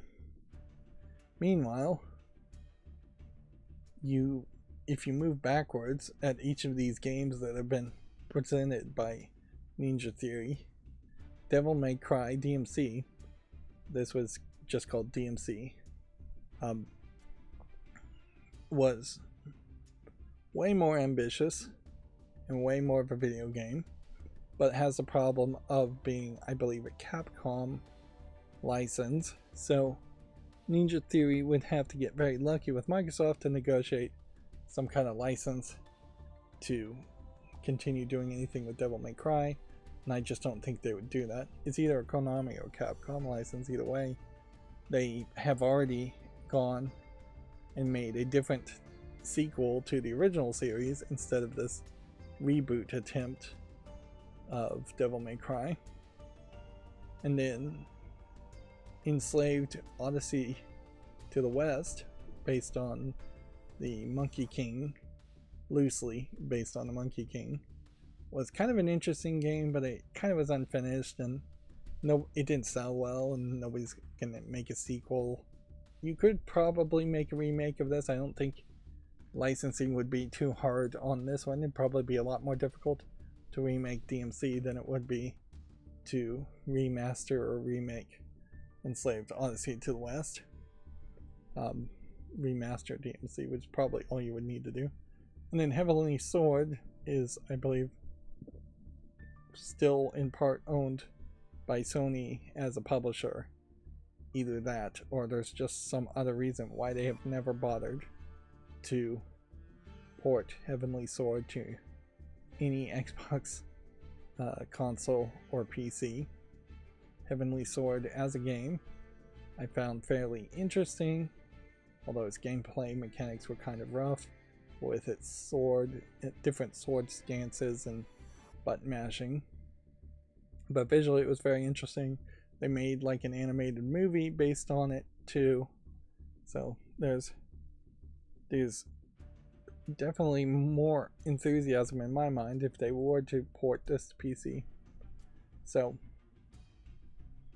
but on that, of these four things that they are highlighting their work, I'd say most people know Ninja Theory only for this game series now. And if Ninja Theory was just laid off as far as all the employees, Microsoft would still own whatever rights they do own to all these games. And I could definitely see handing over this game and this game to somebody in Blizzard or Activision and telling them to remake it and use the licenses. In fact, I could see taking all four of these games and handing it over to other companies that they already own who might have a better approach or more interesting approach.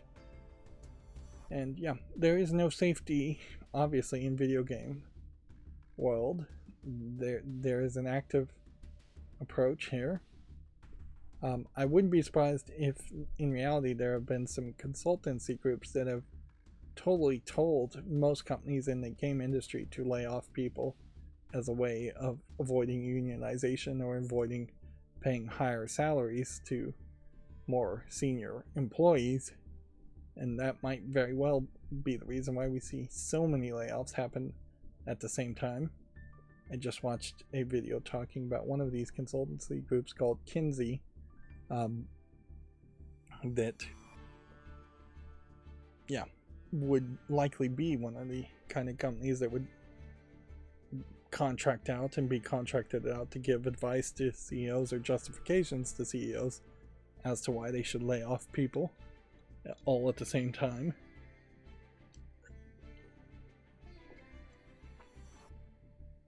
But yeah,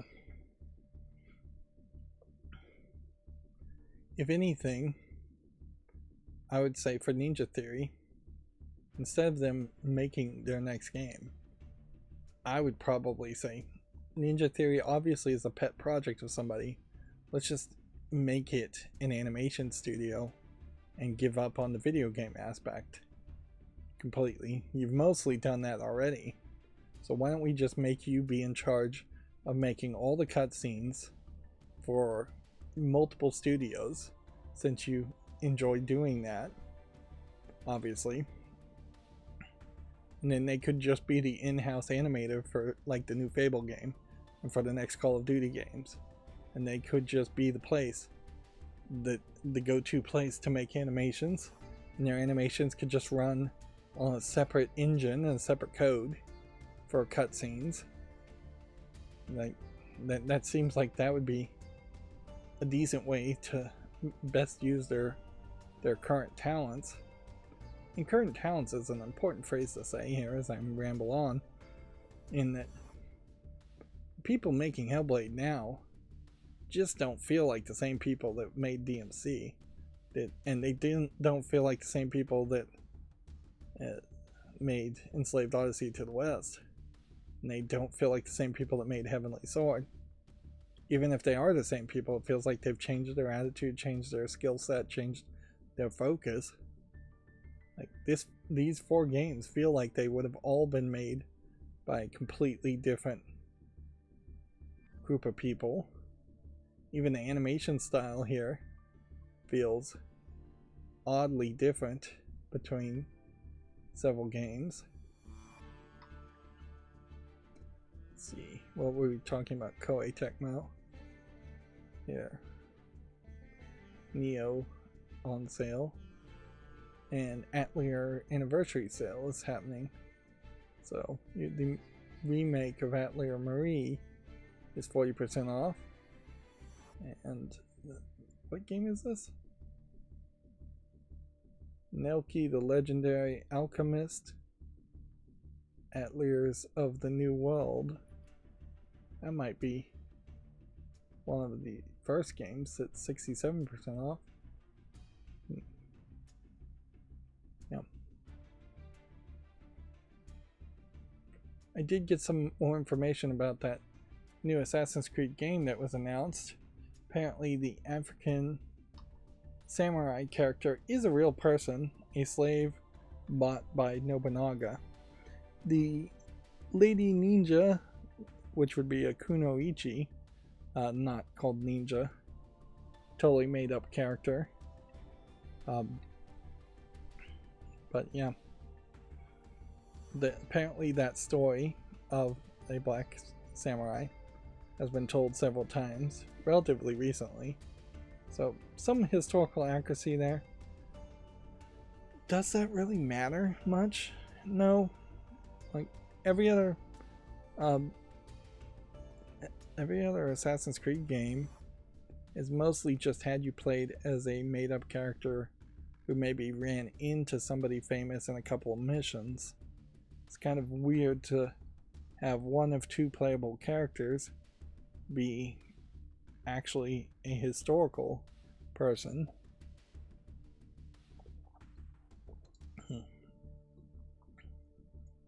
So yeah, seems like it's an odd choice. And I certainly can understand why people who have been clamoring to want to play as a ninja, and even Japanese people who have been clamoring about wanting to play as a ninja in the Assassin's Creed series, are weirdly not being served by this game as being able to play as a ninja. Kunoichi being close, but not exactly the same thing.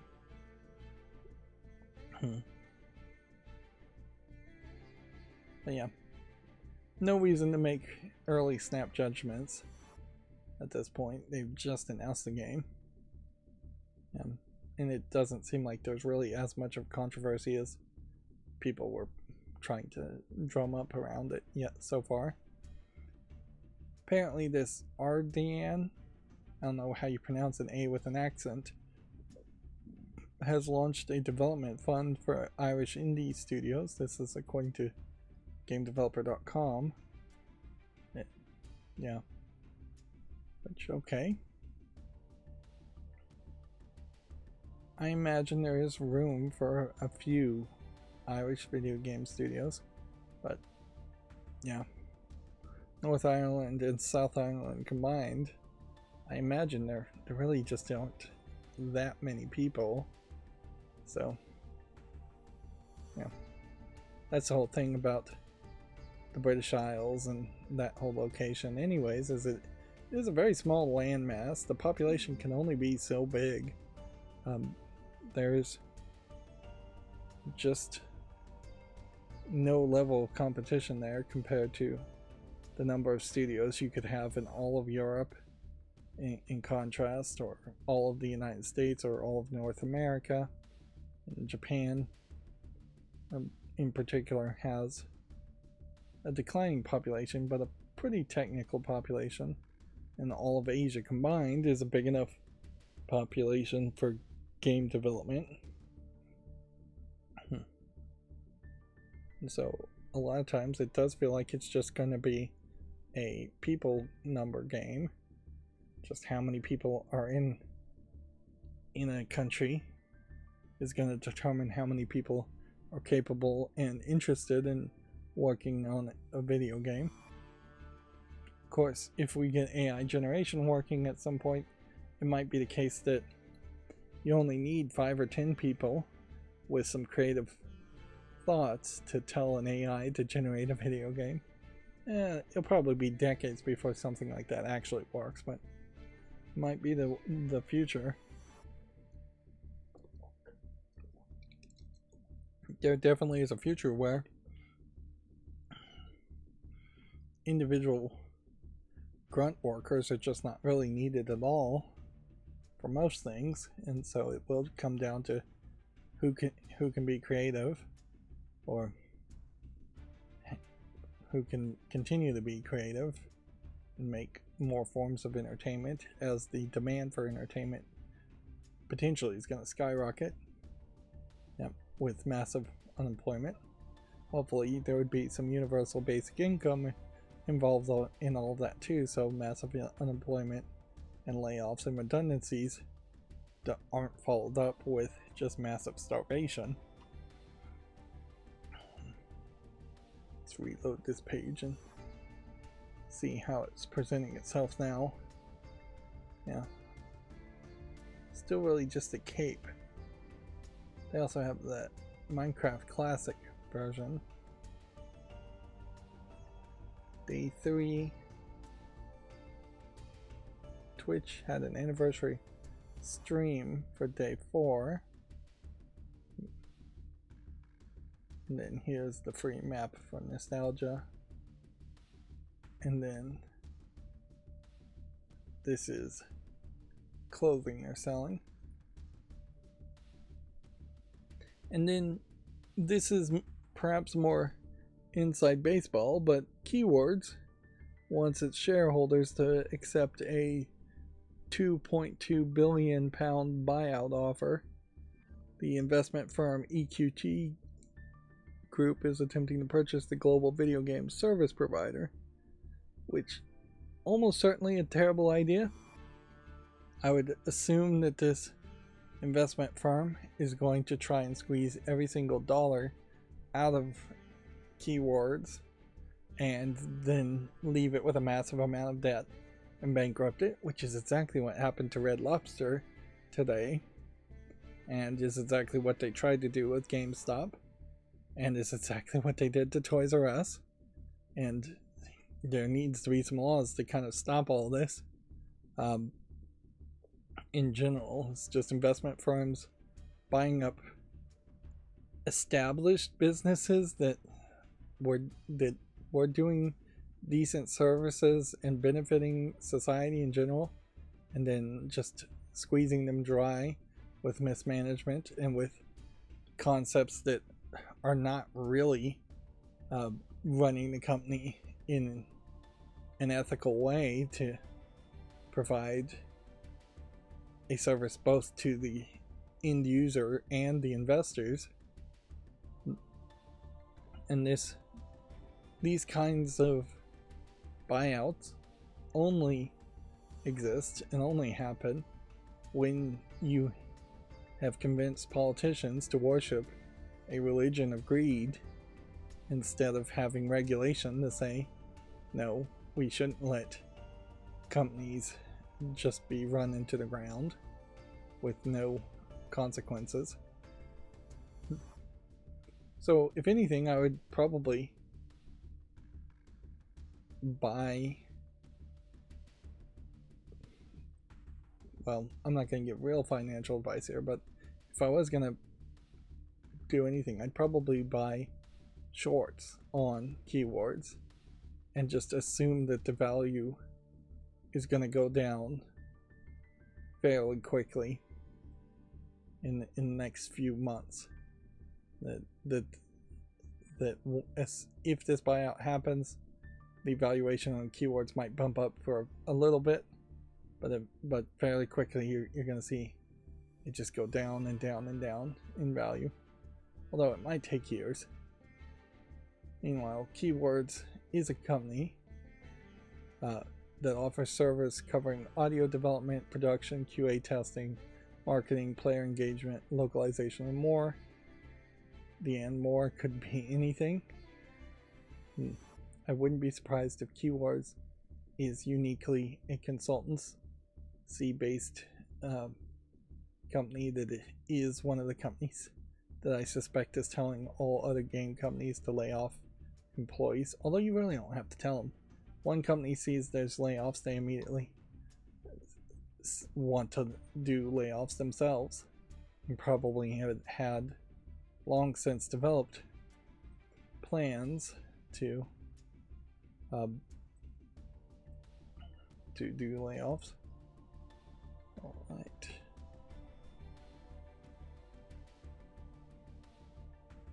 And this is brand new news as I was about to go to all the new games on Steam. So breaking news on a channel that does not really break news too much. Apparently, Kingdom Hearts series is coming to Steam on June 13th. I did try to play one of the Kingdom Hearts games and did not get very far. And playing Fallout New Vegas right now is definitely emptying my tank as far as energy to play RPG games. That being said, just for the family share reasons, as soon as there is a decent sale, it makes a lot of sense to buy the Kingdom Hearts series just for the Disney characters overall. I'm not even sure I'd really say that the Kingdom Hearts series is a great kids game, but it's a decent game, I imagine, for teenagers and pre-teenagers. This would be Square Enix putting it on PC, and so it would be Kingdom Hearts HD 1.5 plus 2.5 Remix, and Kingdom Hearts HD 2.8 Final Chapter Prologue, and Kingdom Hearts 3 plus Remind, which probably changes some of it from what I was playing. And you would think a lot of this is more like DLC, but a lot of this is, I imagine, longer than your standard DLC elements. It also, I guess, highlights, this is going to premiere in 13 hours, this also highlights the thought of the Kingdom Hearts reboot. We know Square Enix just canceled a bunch of projects. I wouldn't be surprised if that trailer for a hyper-realistic Kingdom Hearts reboot wouldn't be one of the games. And particularly, I would also question if Square Enix even feels the need to continue Kingdom Hearts with the Disney stuff and the Final Fantasy stuff, or maybe they could just make a Kingdom Hearts series with just Final Fantasy characters, or something like Kingdom Hearts from Final Fantasy, or something like Kingdom Hearts with just Disney. Yeah, the mix has always felt weird. And I'd imagine that Square Enix is too prideful to eliminate the Final Fantasy stuff and just make a Disney game, which is really what they should do. So, yeah, that sounds like somewhat big news. It also sounds like a major challenge to waste a lot of time if you're not careful. Yeah.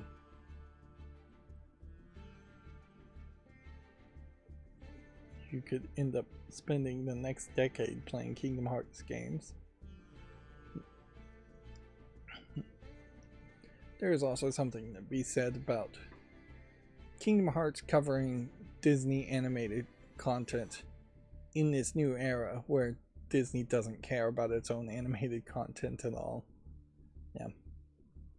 If they were to make an actual proper sequel to Kingdom Hearts 3, you would see a ton of Marvel and a ton of Star Wars and a ton of Indiana Jones and things like that from LucasArts and Steven Spielberg.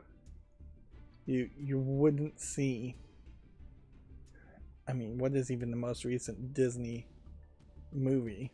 Well, you're not going to see The Boy and His Heron, which was, I think, published by Disney, but it's a Studio Ghibli movie. It probably was published by Vivendi or Lake Buena Vista, a subsidiary of Disney.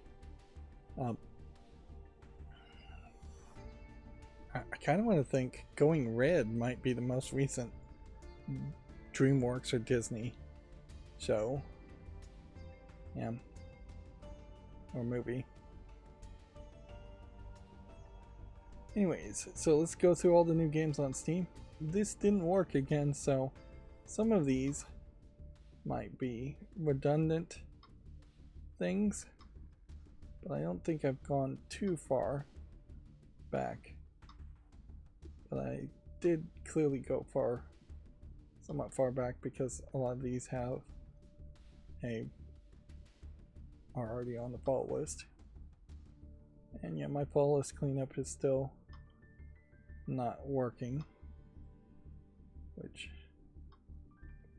still need to work on that. I'm doing little bits of progress here and there, but that's about it. Yeah. This is giving me at least an option to double check that game, The Bathrooms, a parody of a parody game of the Backrooms, of a meme. Here we have Stairway 7, a parody of Exit 7, which is a parody of Exit 8. I saw the Game Grumps played Exit 8, they really enjoyed it.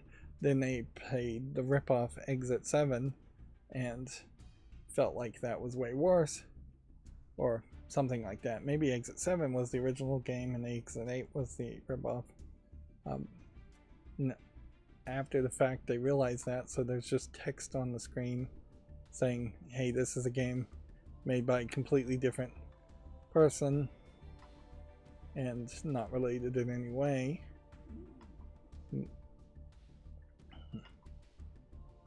But yeah. anomaly, spot the anomaly, turn one way, and run away. If you see an anomaly as a concept, is fairly simplistic for a video game. So while a highly polished version of that might be innovative the first time, this might be interesting. I had a bunch of those Marvel things when I was a kid. It might also very well be very boring, though, if you don't have that nostalgia. I also had Lincoln Logs when I was a kid, and I found them extremely boring even when I got them originally. Yeah, compared to video games, Marvel Mazes, Lincoln Logs, not that interesting. Lego, I think, has a unique exception in that Lego can take a long time, and it can be a kind of passive, calming experience, like doing jigsaw puzzles. But a lot of toys when I was a kid were very much garbage. Not anything I really would have picked for myself or wanted, or a lot of toys I picked for myself and then very quickly realized I did not actually like them. Here we have a visual novel that is free. English, Russian, Chinese, and Japanese. No telling. I am still in a weird position where at a certain level I should just add everything for free onto my account and not even bother to put it on the follow list.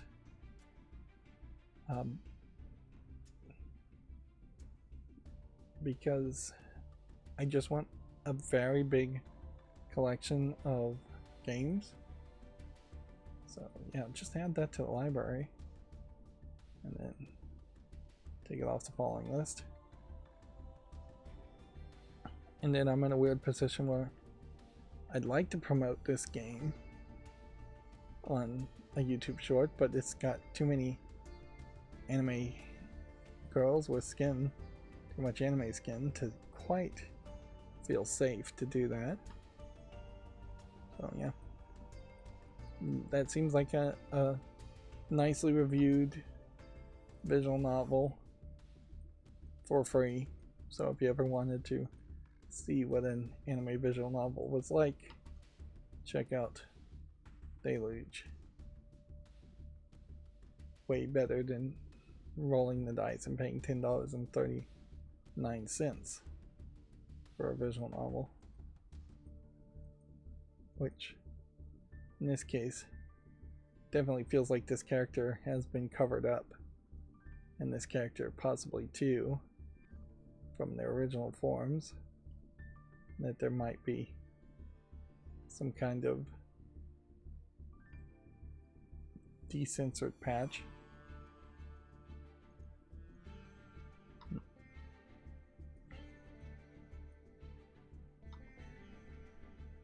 Yeah. Now, am I ever actually going to get around to playing that visual novel? No. Almost certainly not. I'll be lucky if I live long enough to play the majority of the games I really do want to play. This one is overwhelmingly positive. Unfortunately, I think I am going to run this again and have to take a break. It's like on the hour every hour. I really should just force myself to take a break every hour. Alright, be right back. Okay, I'm back. Sorry about that. Yeah. It's like every hour on the hour. It seems like there is a bathroom break that's needed.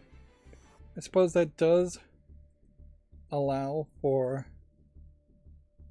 showing off Yu-Gi-Oh! Gameplay for anybody that's maybe still around that actually cares about that, while also saving me some time on actually playing Yu-Gi-Oh! Of course, that doesn't make any progress as far as my own account.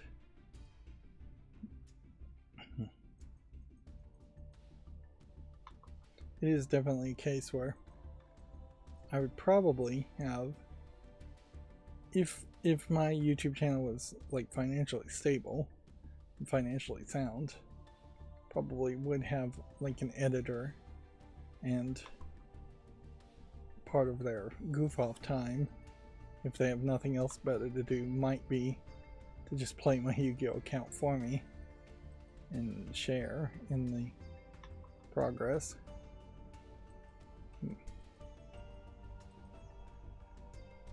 That might be something that could happen, although more realistically, if I did have an editor, you would have somewhere around 12,000, 10,000 videos to make a series of YouTube thumbnails for. So there's no reason why you would really have any free time. I'm going to give this a chance, even though it's probably nothing. And inherently, the main thing would be to just schedule videos and make thumbnails for the new content I'm making, and going back and making thumbnails for the old content would be nice, but it's probably not that big a deal. Speaking of YouTube, I must be getting right on the cusp of being popular enough, because I have, for the first time on my channel, seen the financial scam comments where it is several either hijacked accounts or fake accounts pretending like they're talking to each other, but it's all scripted. It's like 5-6 accounts with people all talking about some kind of financial genius person, and trying to get you to look up that financial genius person on, usually I think it's TikTok. Yeah. And all of it is a scam. Absolutely. Even the most legitimate people, Dave Ramsey being an example of that as far as financial advice, cannot really tell you anything that important or that helpful financially. Usually, most people won't even be seeking out financial advice until they are already so unfinancially sound that it's, nah, I'm not going to give this a chance. This thumbnail's too generic. The best financial advice I can give most people is, if you are, my numbers probably are kind of out of date, but if you are roughly $11,000 in debt or more, you should probably just go bankrupt. And I know that's a really small number, and I would say that is $11,000 of unsecured debt, credit card debt, things like that. If you have $11,000 of debt because you bought a car or a house or some other piece of equipment that would get repossessed if you went bankrupt, then yeah, that debt doesn't count. That's secured debt. It's secured based on owning something and something being repossessed. But if you're $11,000 in unsecured debt, you should just hire a lawyer and go bankrupt. It sucks. It costs roughly $1,000 or $2,000. You can almost always save up that much money if you just stop paying anything to credit cards.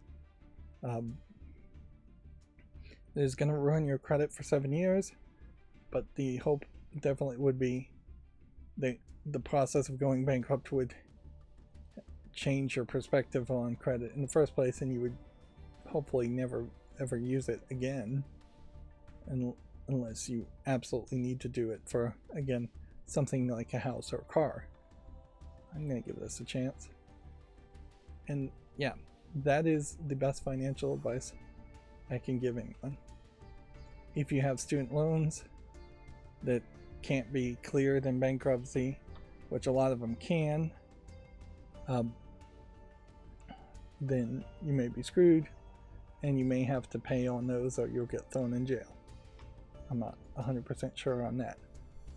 That is definitely an argument to not go to college. More specifically, don't go to the wrong college for the wrong degree, or don't go to college unless you absolutely have a plan and are going to stick with that plan all the way to graduating, all the way to working a job that would return and pay off that education.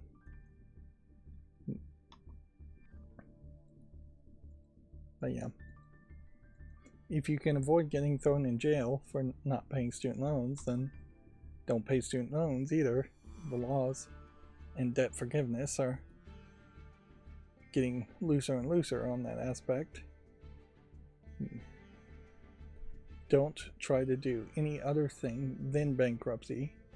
No credit consolidation, because that is actually a scam run by creditors to reaffirm the credit and making it more difficult to get it dismissed in bankruptcy.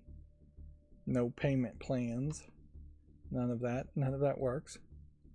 And I mention debt in particular because that's what Dave Ramsey, as a financial advisor, raves against. It's just no debts at all, no credit cards ever. And yes, you can try to live that way, but it's a crazy way to live, and it's not really financially sound. It's a terrible system, credit, but it's the way in the United States it works. So it does make sense to open credit cards and never use them. It makes sense every couple of years to open another credit card and never use them, to have even higher credit to debt ratios. It makes sense to use a credit card and have it automatically pay off at the end of every bill cycle, particularly if you have a credit card that's giving you cash back for every purchase. But yeah, Dave Ramsey says no credit cards ever, no credit ever. It doesn't make sense. I would say build credit for the important things. Buying houses, buying cars. You need to build credit for that. Otherwise, it is just what everybody already knows. Make as much money as possible, as legally as possible, and then put it into high yield savings accounts or Roth IRAs if you're young, maybe IRAs if you're very old. There are some cash deposits that might pay a little bit more than a high yield savings account would. That locks up your money for the entire duration of the cash deposit. So you have to be careful about that. You never know what kind of emergency would happen there. Through a Roth IRA, you should have a well-diversified portfolio of stocks and bonds. Yeah, and that's basically all your financials there. Like, don't do stupid things and expect them to pay off. Don't install Robinhood, which I've heard nightmare stories about Robinhood, even for the people who were lucky and smart enough to do something with Robinhood and the day trading nonsense. Don't try to do any kind of cryptocurrency or anything like that. That's not gonna ever work again. If you could go back in time and mine bitcoins, that might make some sense. Is this a game? Nah. Seeing quite a few girly like mobile games, and I can't dismiss them immediately. But yeah, don't day trade. Don't put it all in there unless you have some kind of insider tip that's rock solid and would probably be illegal insider trading at that point. Most people that get rich get extremely lucky by being born rich, more often than not, or by investing, or they do something very cheaty, and that's the only way you really are going to get rich, is if you have insider information and you can cheat and not get caught. Or you can figure out some scheme. And the vast majority of people are not going to get lucky. So instead of hoping and dreaming to get rich, playing the lottery is a great example of something stupid and a waste of time and energy to think about.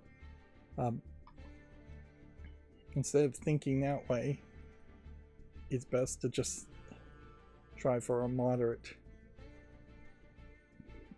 lifestyle, a livable wage and a livable lifestyle, not win the lottery and become a millionaire and a billionaire.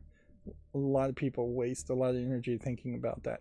Now, if you want to have a chance of becoming a millionaire, play Publishers Clearinghouse with an ad blocker. That is the one thing I can say. It is absolutely free as long as you can avoid being tempted to purchase any of the products they will constantly advertise to you over a dozen times a day through emails.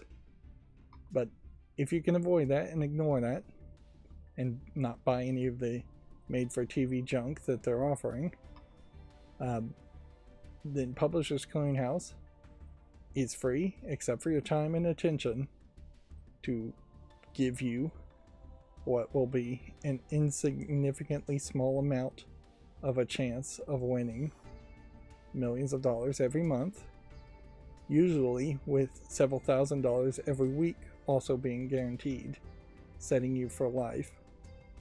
And so I would recommend, if you want to gamble, do that. Don't gamble in any other way, though, because, and I would say that's not really gambling because you're not putting money in. There's a difference between entering a free contest and putting a coin in a slot machine and then losing the coin potentially if you lose, but then potentially winning a lot more if you win. Of course, the odds are much higher that you lose. But yeah, Publishers Clearinghouse, if you can avoid purchasing anything and you're willing to waste that time, Publishers Clearinghouse is a great thing to look at on the toilet every day when you have a free time, when you're about to fall asleep. But you will get a ridiculous amount of emails from it.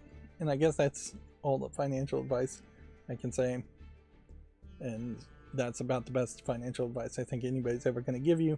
Anybody that knows anything else is going to keep it secret to themselves.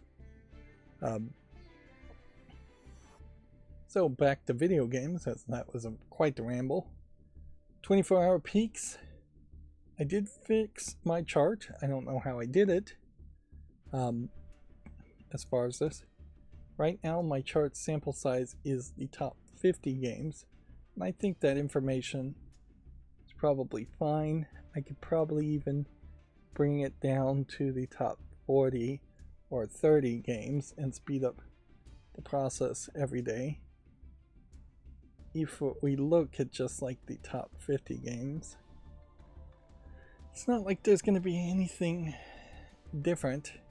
Hades 2 is in the 34th spot. That's somewhat new. A couple weeks new. And then we're continuing to see some success around Fallout 4 in particular in the 10th spot. Yeah, and then I was able to fix my pivot table in Google Excel sheets to show the data for the past 3 days. That I was collecting the data, it just was not set up right to show the data.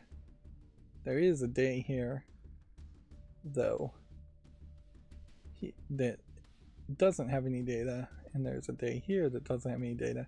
So I think I had fixed that, and now I think I undid the fix. So yeah, whoops. I'll have to go back and mess with the chart some more. I wish there was better ways to make archive copies and have versioning control on Google Sheets, because every time I make a change, like the only thing you can do is hit Control Z to undo it. You can't even pull down the edit undo menu. So any mistake I make can feel very dangerous.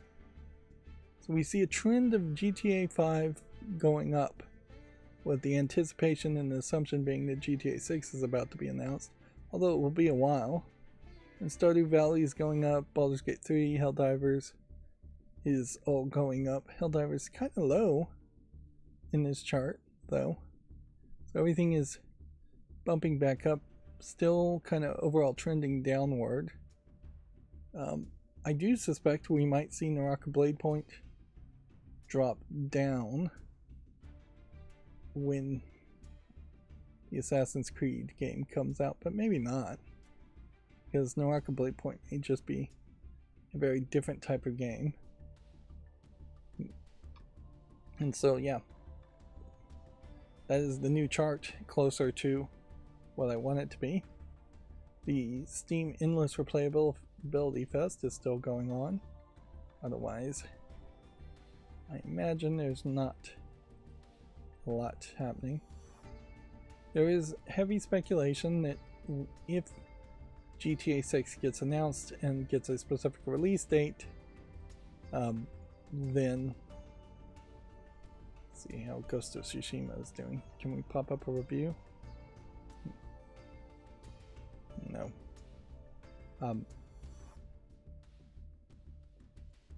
Yeah, there is some speculation that when GTA 6 has a release date, we'll get several other games that will opt to move out of that same few weeks. And that the hope there would be to move away from that competition. Do I own all of The Witcher 3? I must have finally bought it.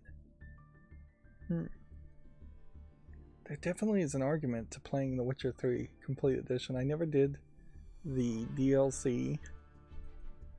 It would be a nice comparison to Fallout New Vegas. Also would be a major time commitment though. And then the categories here seem very randomized. But notice that the categories are now taking on more of a colorful approach. Like, every time they do an event, we notice that the events tend not to stay with the dark blue theme. And every time they do a full takeover event of a major cell, they get away from the dark blue. And I think they may very well be shifting the blue darker by like 1 pixel of luminosity, like 1 increment of luminosity each time, and eventually it will just be black. But even at that, it seems like they are moving forward. I hear Animal Well's still pretty good from a few YouTubers, but yeah, they seem to be moving forward for just more colorfulness, with each of these categories being assigned a seemingly unique color, although some of them may overlap. It's a unique color per page, like strategy is blue here, free to play is blue here, but it's not all the same colors either, so it's not just like 1 shade of blue, 1 shade of green, 1 shade of red. And it definitely feels like that is lining up more for this advertisement on the Steam Deck.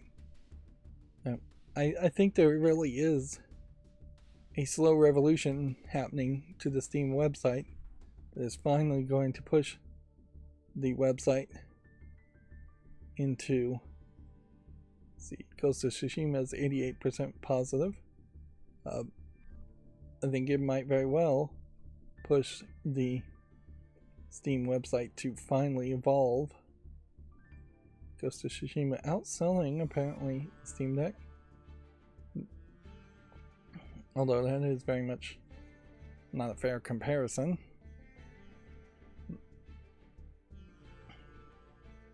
Yeah. At a certain level, I wonder if Steam isn't eventually just going to be black with nice colorful thumbnails in the foreground and all the text being pure white instead of shades of blue.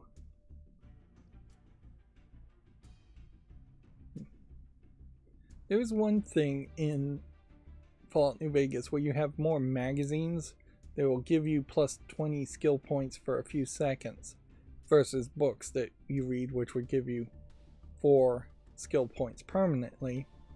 Definitely feels like for a game as a service like Fallout 76, magazines makes a lot of sense.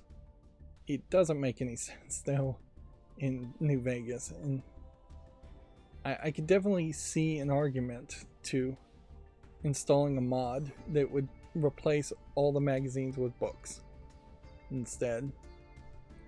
Most of the perks are the same perks in Fallout New Vegas from Fallout 3, and most of the perks, while you'd like to have them all, don't really add enough to the game to choose those specific perks.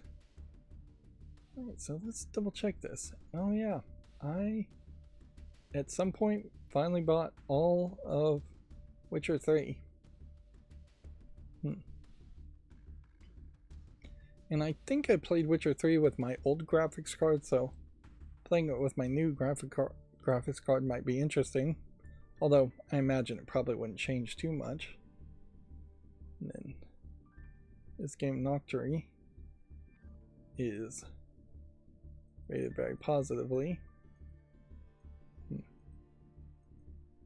It looks like it's slightly more than a visual novel. So go ahead and put that on the wish list.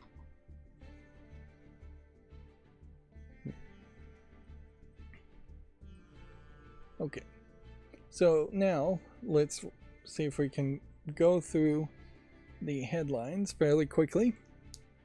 One of the things while trying to reprogram the chapters and get that working, because I never really did get chapters working, is that I needed to try and reprogram the math on it, dividing by the correct number of seconds to turn seconds into minutes into hours.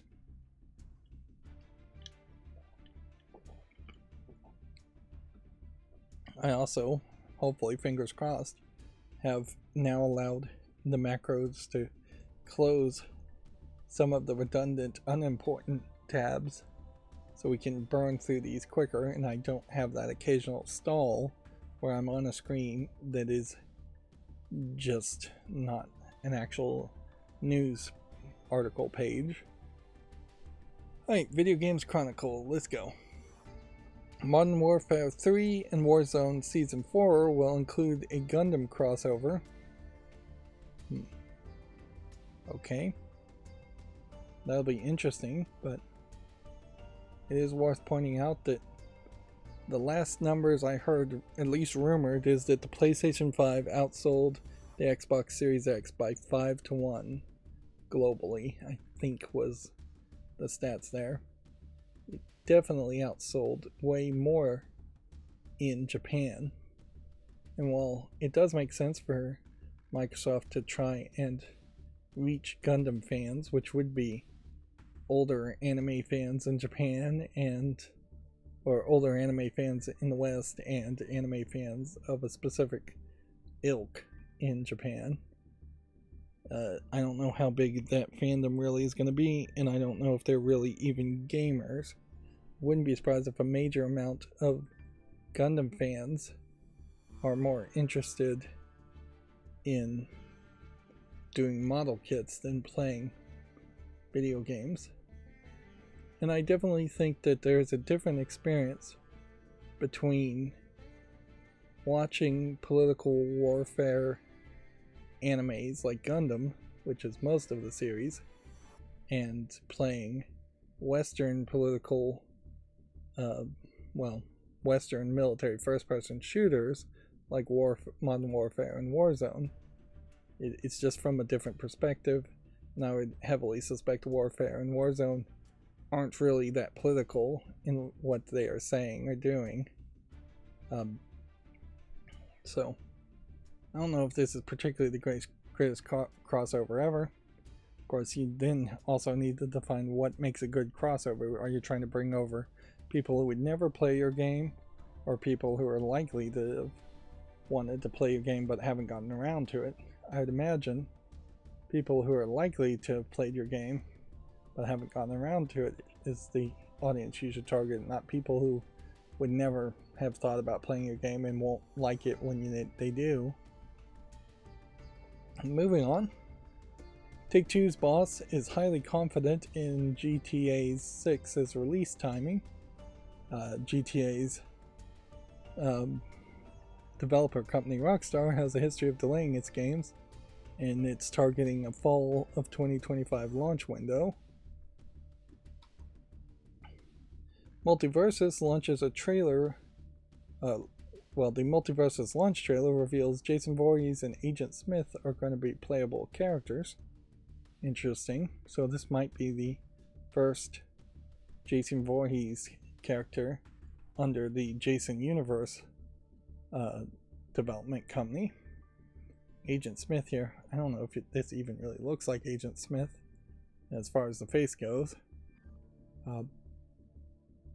Weird characters, but Multiversus is basically just gonna be a weird game. There's no way around it. Like, they're gonna have to add so many characters from so many weird locations.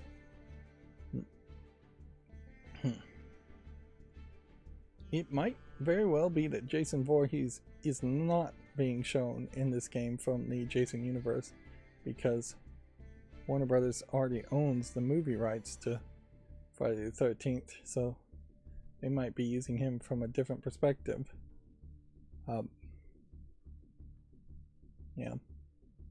Or from a sequel character design.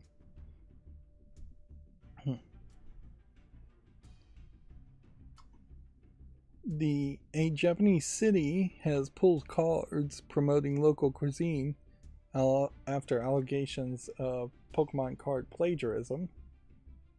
Cards were designed to raise awareness of local delicacies.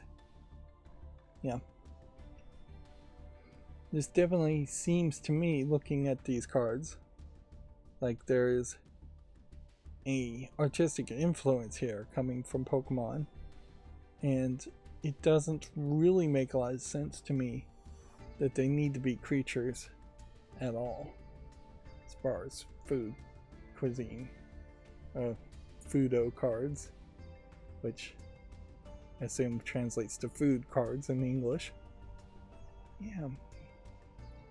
Seems to me like it would make more sense to simply have photorealistic photos of the food taken and used instead of animation, or very nice animations of the food, which they're not even accomplishing that too. This might be an interesting example too of how this would be something that in the West, in the United States, a government would get away with and nobody would really complain about that. But copyright law being so much stricter and Nintendo being much more of a company willing to sue, or the Pokemon company, which is partially owned by Nintendo, being much more willing to sue, plus Japanese people in general just not happy when there's even an appearance of impropriety.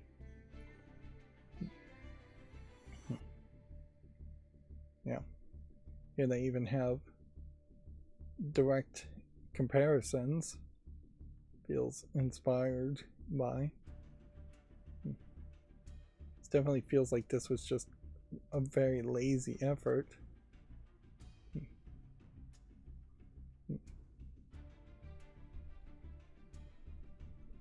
They admitted they used Pokemon as a but they denied plagiarism.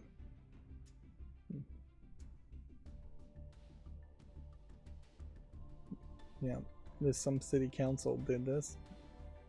Dumb move. Particularly since if you wanted to do that, you probably could have just gotten a Japanese company, could have probably just gotten the Pokemon company to do that for them. Anyways. But at the core of it, you're just doing a really poor job as far as promoting food. And the fact that they're promoting food as a city council also highlights that their city is probably not producing anything else. It's probably a small city that's either a suburb of Tokyo with no companies paying any taxes in it, or it is a country city that has just a little bit of tourism as income and nothing else. This might be an example also of some of those small cities in Japan just falling apart because there's so few people there and so few people that would even want to be on a city council. Is this really even video game related though? Not really. It's a good copyright reminder though. Don't steal this much when you're doing something artistic. Make something more creative in general. That being said, Palworld is worth being mentioned. Still has not received any legal action as far as we know. So you definitely can make characters that are monsters. Just don't make them look almost exactly the same as Pokemon in the same poses. Ubisoft promises that X-Defiant will have no pay-to-win mechanics. It's nice to hear. I don't know how many people are going to trust Ubisoft though, so you have to leave it at that. Baldur's Gate 3 developer Larian opens its 7th studio, Larian Warsaw. Says growing the team is crucial with 2 very ambitious RPGs now starting development. I did not know Larian had 6 other studios already. That is quite a number. Larian is in danger of becoming as big as Bethesda ZeniMax, or maybe as big as Embracer Group. We hope it succeeds for them, but it does seem dangerous. Masahiro Sakurai refused to add Dolby Surround to a Kirby game because its players had to sit through the logo. A previously unpublished 2004 video with Satoru Iwata has been shared online.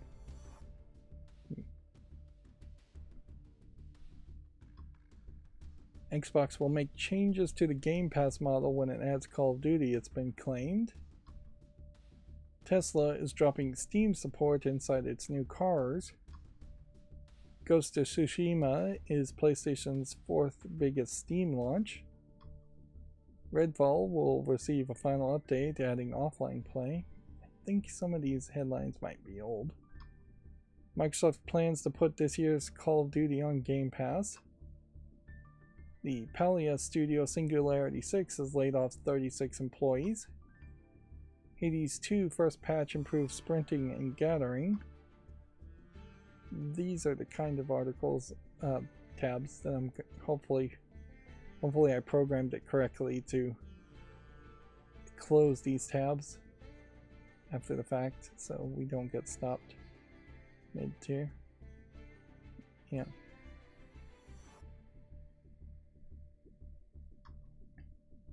Pokemon Scarlet and Violet Shrouded Fable is coming in August. Dauntless and Fae Farm Studio Phoenix Lab confirms layoffs and game cancellations. Take-Two CEO claims it didn't close private division studios Roll 7 and Intercept Games. Take-Two says canceled games want core franchise titles. And I think at this point we can probably just close everything. I feel like something went wrong and it went too far back.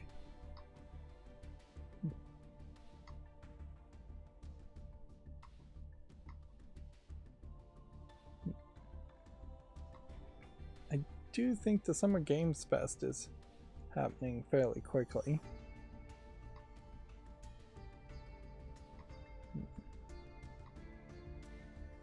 So, yeah.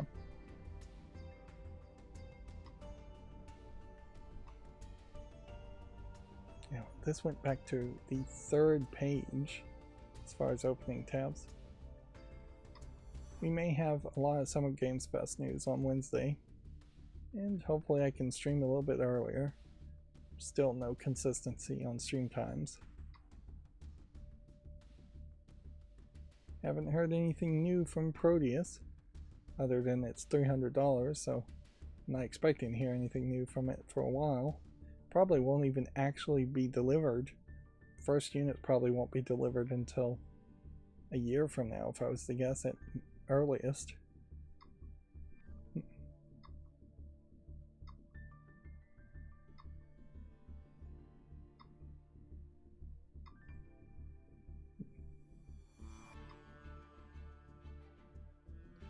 This is kind of a great example of announcing a game very early and then not having any reason why people would continue talking about it.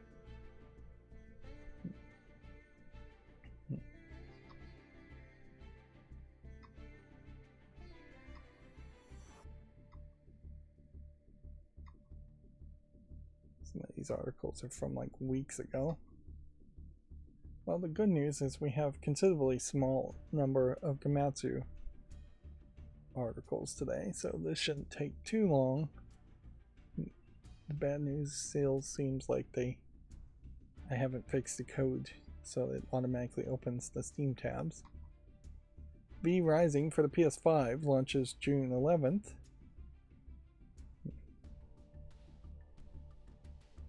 It's already available on Steam.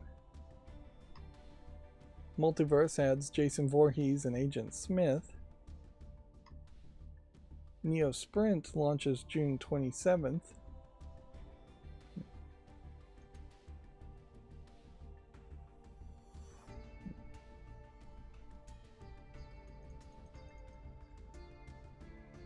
This is the kind of game that is such a throwback to old arcade games. It needs extra elements, but it might actually have those extra elements to keep it feeling viable as far as the kind of game you might play in modern time. Particularly these kinds of games only made sense in the arcade when you had a steering wheel in front of you and when you had kids that wanted to learn to drive cars. I'm not sure kids these days even care about driving cars. And yeah, it's too expensive to have a steering wheel for a computer setup unless you're just obsessed with steering wheel games. Larian Studio opens a Warsaw studio. Inazuma 11 Victory Road Worldwide Beta Test Demo Story Mode update launches today. Story has been updated on Gematsu.com. They've taken an incredibly long amount of time to get to this point, and they've over-promoted this game. I know Inazuma 11 as an anime series is pretty well received, but yeah, selling it to the West would have required not dragging out the release. It is a sports RPG game with probably some visual novel elements. That's what I assume the story mode is all about. Meiji Tokyo Rinka Full Moon for the Switch and PC launches October 3rd. Let's see, I would assume this is a otome visual novel. Yeah, from the looks of it. Yeah, what looks like one female presenting protagonist and several male co-protagonists or love interests. This week's Japanese game releases are Earth Defense Force World Brothers 2, Paper Mario The Thousand Year Door, and more. So This is a spin-off Earth Defense Force game, and this is the sequel to, or the spiritual sequel to Mario RPG. I do have a twinge to buy Mario RPG or Paper Mario. I don't think I've played Paper Mario. Just don't think I'm going to have any free time to do any of that. Yeah, it definitely makes a lot more sense to just keep on playing PC games and setting up the Steam Deck to play games than it does to play Switch games. The digital only list of games that were launching worldwide is fairly long, and some of these games are part of series as far as physical and digital releases, pushing the number up a little bit with the Neptunia Rebirth series. Black Myth Wukong Wii Game Tonight 2024 trailer is available on Gematsu. Another Monkey King game, a more modern one. Of course, it's all based on Monkey King, so, or loosely, I imagine, based on a Monkey King. Playing as a monkey probably would take some time getting used to it. Playing with his traditional staff might be another thing that's fairly difficult. I suppose what you might call this is potentially a God of War game where you're set in the Chinese myths instead of God of War being set in the Greek myths and then more recently in the Viking myths. So, yeah. There is room for that thought where you could make what a modern God of War game is like set against some other myths.